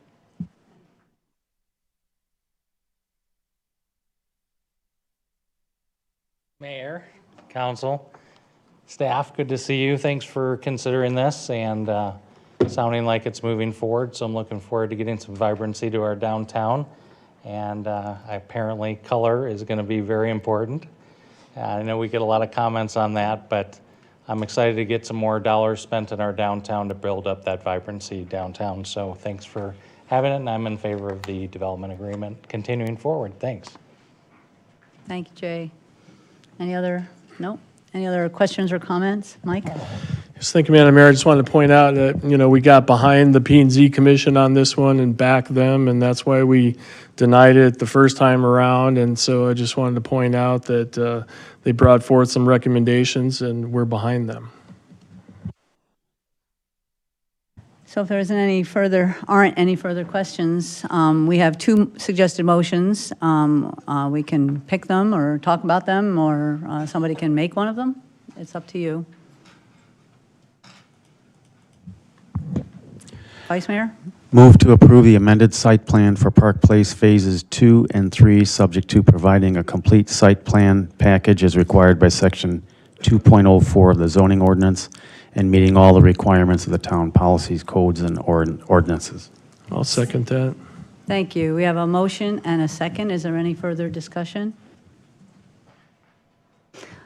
All in favor, as the motion as stated, please say aye. Aye. Any opposed? Nay. Thank you. Did you get that? Yes. Okay. Thanks very much. Thanks for all your work.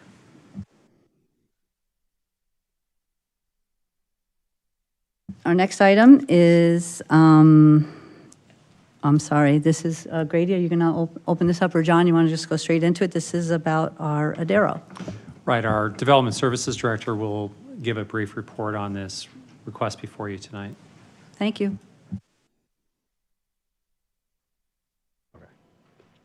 Mayor and Council. Darrell Canyon Development Resort, all very familiar with it, was approved with rezoning and a development agreement in March of 2017. Among other things, it allows up to 300 rooms and 50 feet of building height. The development agreement associated with that was a 10-year agreement that first phase, 140 rooms and the almost 8,000 square feet of convention space to be done by March 2020. They were able to do that. Phase 2, 110 rooms, is to be completed by March of 2023, and Phase 3, 50 rooms by March of 2027. Unfortunately, at the time the first phase opened, a little thing called a pandemic got started and impacted their ability to get the occupancy levels that they were anticipating would like to have up front. And it has slowed their ability then to move on with the subsequent phases of the development. So they've requested a 5-year extension to that development agreement, with the timeframes as shown for Phase 2 now to be completed by March of 2028 and Phase 3 by March of 2032. So on the surface of it, that's a fairly easy and straightforward modification to the development agreement. As staff has looked at that and had some discussions with the council, during this process they changed from being called Copperwind to Adero Scottsdale. and their website has maybe not advertised as much as we might like the fact that they're in Fountain Hills. But we have expressed those ideas, concerns to them, and they have been working with us to make some changes to their website, some of which are illustrated here. Now, they have two websites. There's darylscottsdale.com is the first one that we'll look at. So right on the very top of that one, when you just have to scroll down into the opening banner, you see that they do tell the world that they are in Fountain Hills. One of the issues we had was with this slide where it's talked about being in Scottsdale and Fountain Hills. They have modified that, so it takes out that lead, so it just lets people know that this is in Fountain Hills. Another place to talk about, excuse me, Fountain Hills and the festivals that we have. And then there is another place under the things to do where, again, it seems to emphasize Scottsdale in being in that particular area. But some other changes they've had, they've added in this one, thanks to Scottsdale, thanks to Fountain Hills in that with regard to the dark skies. They took out the reference to the dark skies, making it sound like it was part of Scottsdale in this particular location. And also in this one, their other website is the Marriott.com website, and on this very first opening screen, right below that picture, they've taken out the references to Scottsdale and referenced Fountain Hills. So again, it's more obvious that the hotel is, or the resort is in Fountain Hills.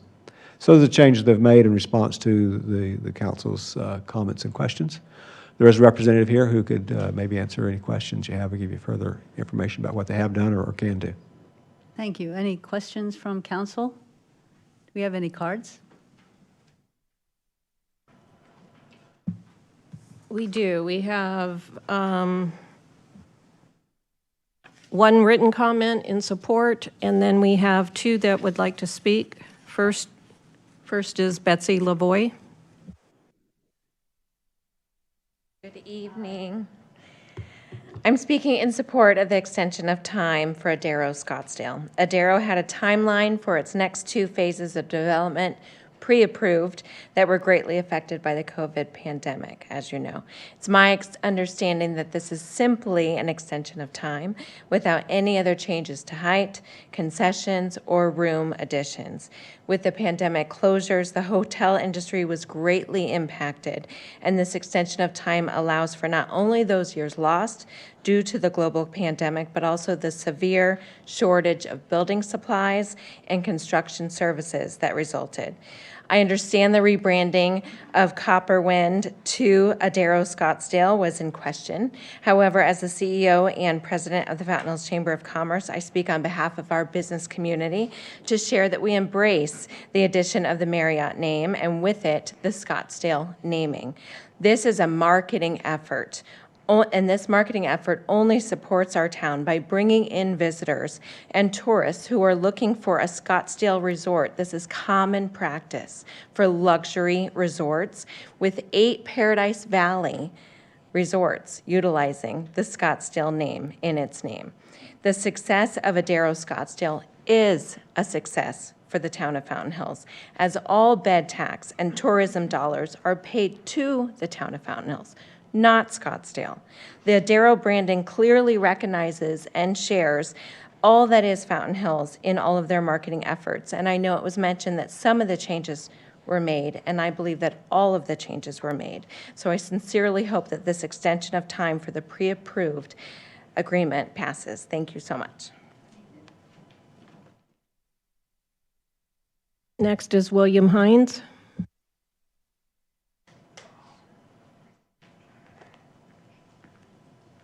Mayor, council, excuse this. Part of being born and raised in Arizona is constant skin cancer removal.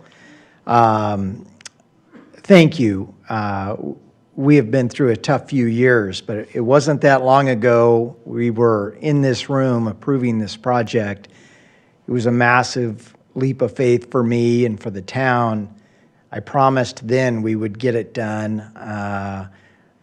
And I'm so proud that it's here. So I'm very proud of the Marriott name. I'm glad of what it is. It's still a boutique hotel.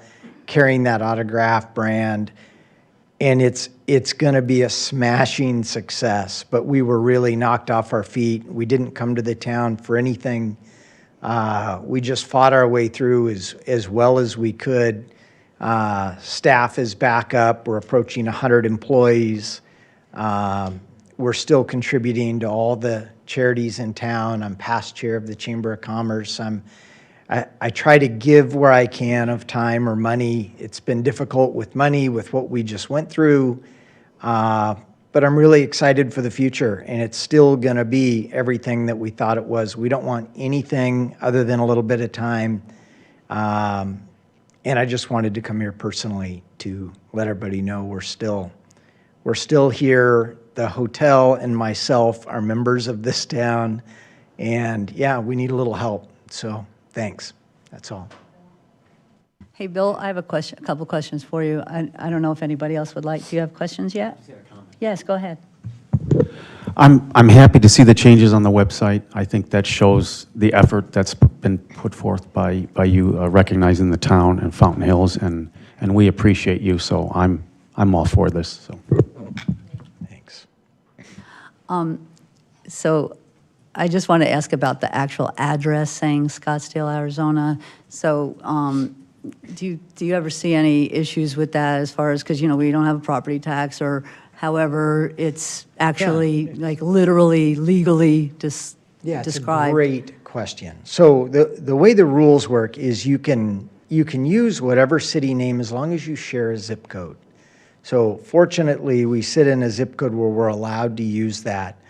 How they're doing it at all the other resorts, I don't understand. If you Google Marriott's flagship Camelback Inn, it's so squarely in the middle of Paradise Valley, it's shocking. But the address is Scottsdale. So I don't know how they do it, but we do it very simply. We didn't go to the post office and make a change. You can send your letters, you can send correspondence to Fountain Hills, and it all comes to us. But the post office said you can also use Scottsdale in your address because it's shared. And I remember, you know, I wasn't even going to go down this road, but I remember when it came up that to get the Marriott brand, we needed to be in the sales marketing area of Scottsdale. We needed to carry that in our name. And I sat down with the then mayor and the council, and I said, I just want you to know, you're going to hear about this. I want to say it first. Is this going to be okay? And they said, where's the tax revenue going? And I go, it's coming to you. And where are all the customers going to come? You know, nobody really, you can't eat at the resort more than maybe one meal a day. It's extremely expensive. It's too expensive for me to eat there. So it's on our TVs. It's on our, if you go to the front desk and ask them where to go, they're going to give you a list of restaurants in Fountain Hills. And I watch the food bags come back in, and I watch the customers flow out the door. So I think we've been a really good neighbor to Fountain Hills. And I will say, and I know I've said this before, my goal, and I'm not sure Fountain Hills wants it, but I would love one day to be able to say just Fountain Hills. I mean, that would be a really neat goal for me, that Fountain Hills was known as a resort town. But I don't even know if Fountain Hills wants that, so. A couple of things. First of all, I looked up the zip code. I went to the USPS.com website, and I looked up the zip code for both Fountain Hills as well as Paradise Valley. And Fountain Hills does tell you that it recommends the names Fountain Hills AZ. Other city names recognized for addresses in this zip code are Fountain Hills, Hills spelled incorrectly, and Scottsdale. So it is actually on the USPS.com website. Also, Paradise Valley, exactly the same thing, where the recommended recommended city name is Paradise Valley AZ, but then they spell Valley wonky for the alternate addresses, and Scottsdale is there as well. So it is actually officially on the USPS.com website. And as a business person myself, I completely understand the marketing behind it, and I don't have a problem with it. Of course, you do want to see it on the website as much as possible that it's Fountain Hills. Also, I do want to mention I'm a big Yelper, and we have had 2 people that have stayed at your place that hit me up via Yelp before they came. Don't know them from Adam, but they were coming in specifically because you were a Dark Skies Resort, and they asked me where they should go eat. So it is out there, and people know. I realize it's not ideal for us, but I do think it's the right marketing plan that you guys needed to do. So I don't have a problem with that myself. Very nice. Yes, thank you, Madam Mayor. Yeah, Bill, I'm going to be a reluctant yes, on this. It's just, I understand marketing and all that, and, I don't think it's our own pride. I guess it was just kind of like, seemed like a somewhat minor slap in the face, so I'm glad these changes were made on the website. And is the monument sign at Palisades, is that off limits? Because I've gotten a lot of comments. It says in Scottsdale. Well, yeah. That's one of our, we have a couple properties as part of the overall that are actually in Scottsdale. Yeah, I understand And the that. sign's one of them. Yeah, it's just, if people are already booked a room and they're driving there, they already know it's a Darrow, it's just kind of a visible sign out there that people notice, and I hear comments about it. But, and a lot of people don't understand just the whole history of that because, city of Scottsdale kind of blackmailed Fountain Hills back in the day, and the 405 acres was annexed by Scottsdale, and that's why we have this situation that we have today where like Hidden Hills and, some of those other subdivisions on the way to your resort are, actually in the city of Scottsdale. So it's the strangest street I've ever seen. Yeah, and it was the only way they'd give us permission to have an incorporation election. So it was just, and plastic surgeon was going to build a big resort over there, and it just never materialized, and it just reverted back to MCO at the time. So it was just kind of a big fiasco. But here we are today. But the original developer of Eagle Mountain, he did the same thing too. I was editor of the newspaper back in that day, and it was Eagle Mountain, 144th Street in Shea, Scottsdale, and wrote a column about it, and he was all upset. But it's marketing. I get it. But I just wanted to get my 2 cents in there. So No, and I hear. I have a comment too. I agree with Mike. Every time I drive up the hill there and I see that it's just in Scottsdale and yet you're in Fountain Hills, I think you're really taking away from Fountain Hills, and I really think it's unfair. Well, you can sit there and you can say about the zip code and this and that. You made a choice. And this resort is in Fountain Hills. And I feel like you're robbing Fountain Hills of the identity of having that to some degree. And I think you also mentioned that as part of marketing. Well, marketing is marketing. People can make decisions and they can be inclusive or exclusive. And you mentioned that you hope in the future that this might be changed. Well, to me, the future is now. So I would really like to see that sign on the top of the hill going into Darrow Canyon switch from just Scottsdale to Fountain Hills, because it is in Fountain Hills. And I just don't understand that thinking about it. I would think that you would want to partner up more and not be exclusive and be more inclusive. I understand. What's on that sign is just our legal name. It's a Darrow Scottsdale, but I understand. I'm not totally, buying it's just a legal name. The very fact that it's situated right there in Fountain Hills, it should say Fountain Hills. It really should. I understand. We couldn't have gotten the brand, and we couldn't have built the hotel. And that's why years ago, we all sat down, this council and me, and we talked about it, and they said it's more important we get the project. And now, it's easier now later to come back and say, boy, now I wish it was, but I didn't have that choice. So I hear you, but, excuse me for interrupting, you said hopefully in the near future that that's going to change. if I could ask 100 people in the Midwest, how many know Scottsdale and how many know Fountain Hills? It's not, when I speak at town events and I go speak to the Realtor Association, who am I speaking to? The Scottsdale Association of Realtors. Why? Why aren't I speaking to the Fountain Hills Association of Realtors? It doesn't exist. So I'm just saying, Fountain Hills may one day have those names. It's just a name, and I mean that. No, it's not just a name. Okay.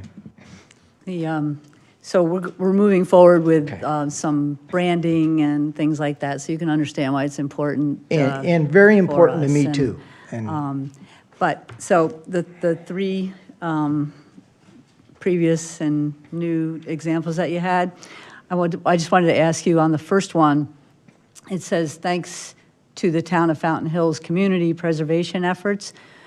Would you consider putting in, thanks to the town of Fountain Hills achieving dark sky community status and the natural screening? That way, it would be the only place, I think, that identifies us as the actual dark sky community. It's just a little small change. And then in that same paragraph, it says, soon, or the city will soon be home to the International Dark Sky Discovery Center. Could we put town instead of that? That's just Of a course. that's a natural thing that we Yeah. that we have done. And then let's see, I didn't think you had to take out the other necessarily the other references you had to dark skies. I mean, from the only autograph collection resort in a certified dark sky community.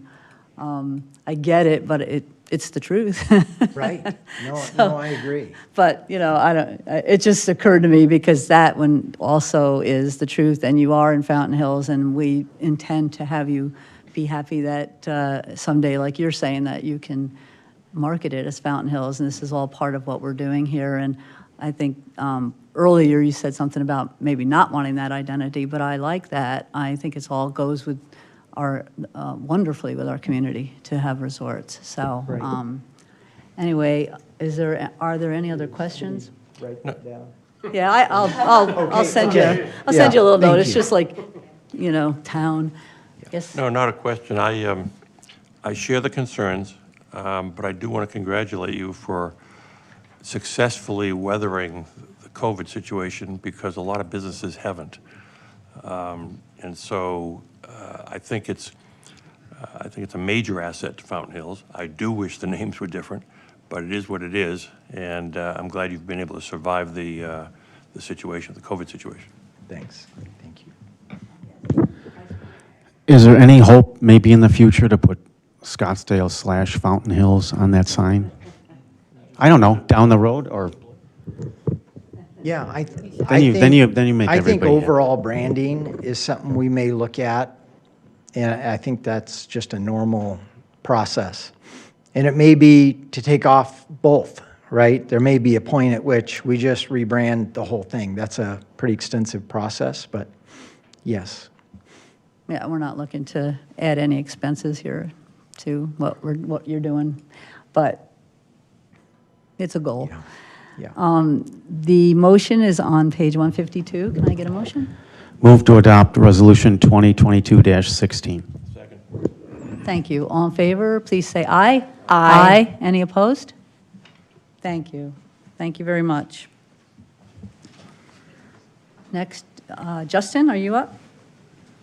Yes. Striping, yes. Madam Mayor, Vice Mayor, council members, if I may, a little bit of house cleaning first. In regards to contracts for pavement markings, we came to the council last year and asked for an amendment for a nearly identical contract for the same services.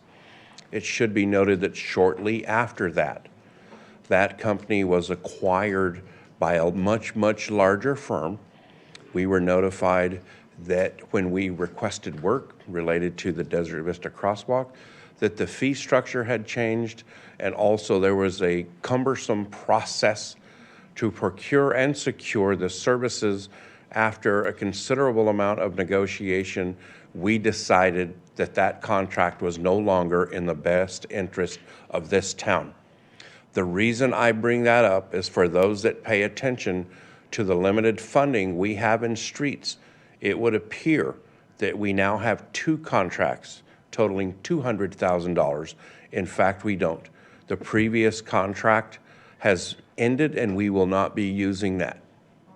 With that said, and thank you for that opportunity, as noted in the staff report, Pavement markings are a very important part of this town.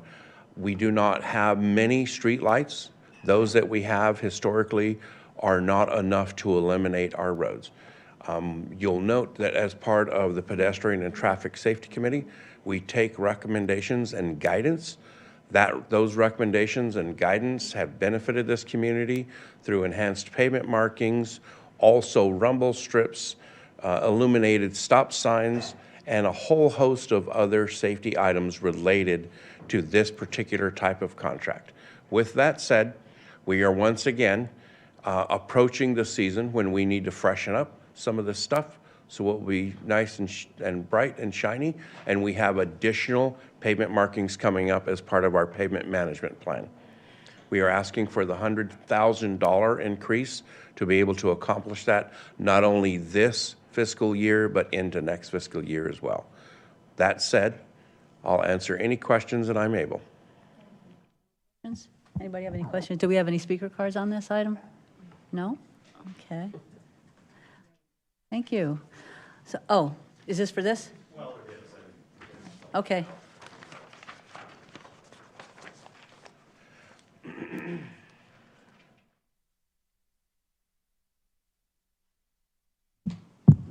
Ed Stizza.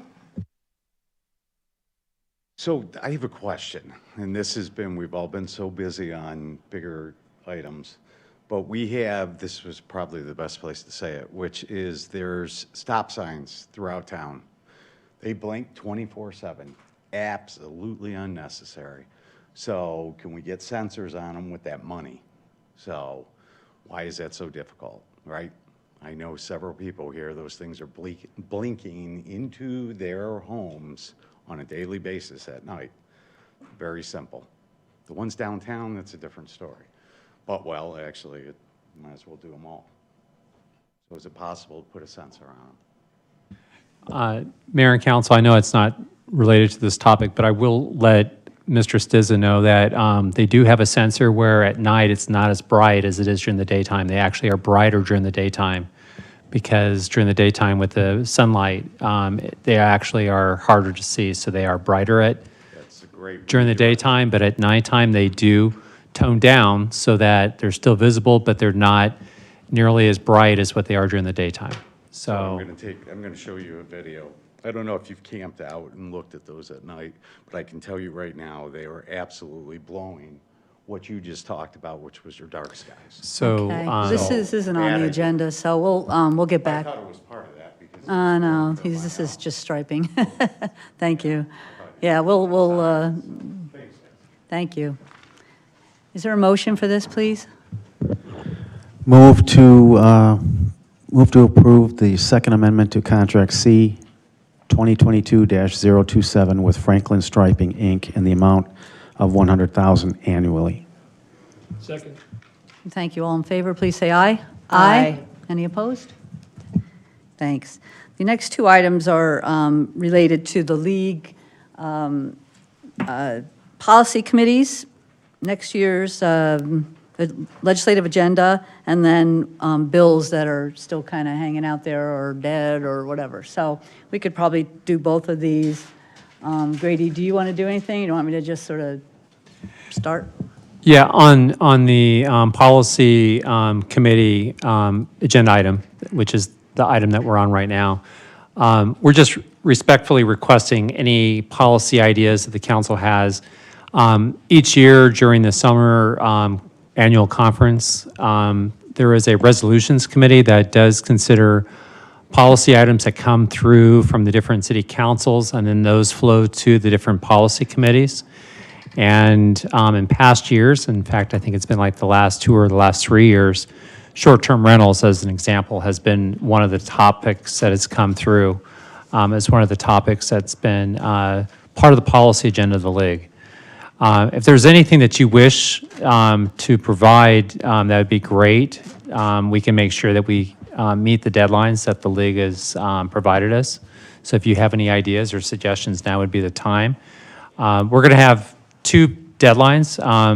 The first one is next week on April 26th. And then the final deadline is May 31st. So I know the hour's late right now, so if you wanted to at least provide or send an email to me and the mayor, then we'll make sure that we can provide this onto the league. I don't believe you have to actually formally take an action on this. I agree. I don't think we have to vote. I just wanted to point out that we have members, Councilwoman Grzybowski is on the Budget, Finance, and Economic Development Policy Committee, and Councilwoman McMahon is on the Neighborhood Sustainability and Quality of Life Committees. But that doesn't limit us to what our suggestions are. We can suggest anything we want. We also have Liz on the one about the general administration, human resources, and elections. So my suggestion is that zoning is a big issue, whether it's short-term rentals, group homes. We had a couple of bills this year that were totally going to preempt all of our zoning, so we would not be having any of these conversations. So that bill itself died and was, well, it didn't die, but it was turned into a study committee. So at this point, it's a harmless thing, but it's just something to keep in mind. Right. But it certainly falls into the short-term rental, group home, anything else that they may come in to try to preempt our ability to have zoning ordinances in our own community. There was a bill also that I do think is not viable anymore regarding condo termination. I think we talked about that, but it's stalled in rules, and I don't think it's going to go anywhere, but there's a local connection there. So I'd like us to consider doing something that would support the effort to make that not quite as easy to do and let corporations buy condos, make people sell them and turn them into rentals. Prop 400 is still not a done deed, and I don't know if the league will care enough about the county, but the county, Maricopa County, is the only county that has to request from the legislature permission to put something on the ballot. So, you know, we have MAG go through all of this, transportation committees, manager committees, regional council, come up with this balance of everybody's needs, and then you go to the legislature and you have to ask them to let Maricopa County ask to continue this transportation half-cent tax. So that's two issues. There's a transportation tax, which I'm assuming is going to happen, that they're going to give us the permission, and then the other overriding, which is about Maricopa County needing to ask for that permission to put that out on a ballot. And then last is, as always, the 1487 still exists. They tried to expand it this year. They failed. But again, as we discussed with our stormwater fee, how much, you know, $600,000 a year or so we would have been taking in. That would have helped us tremendously with all of our water issues. We've been stalled. We've been asked, you know, the Attorney General was supposed to let us know. We still don't know if we're allowed to do it.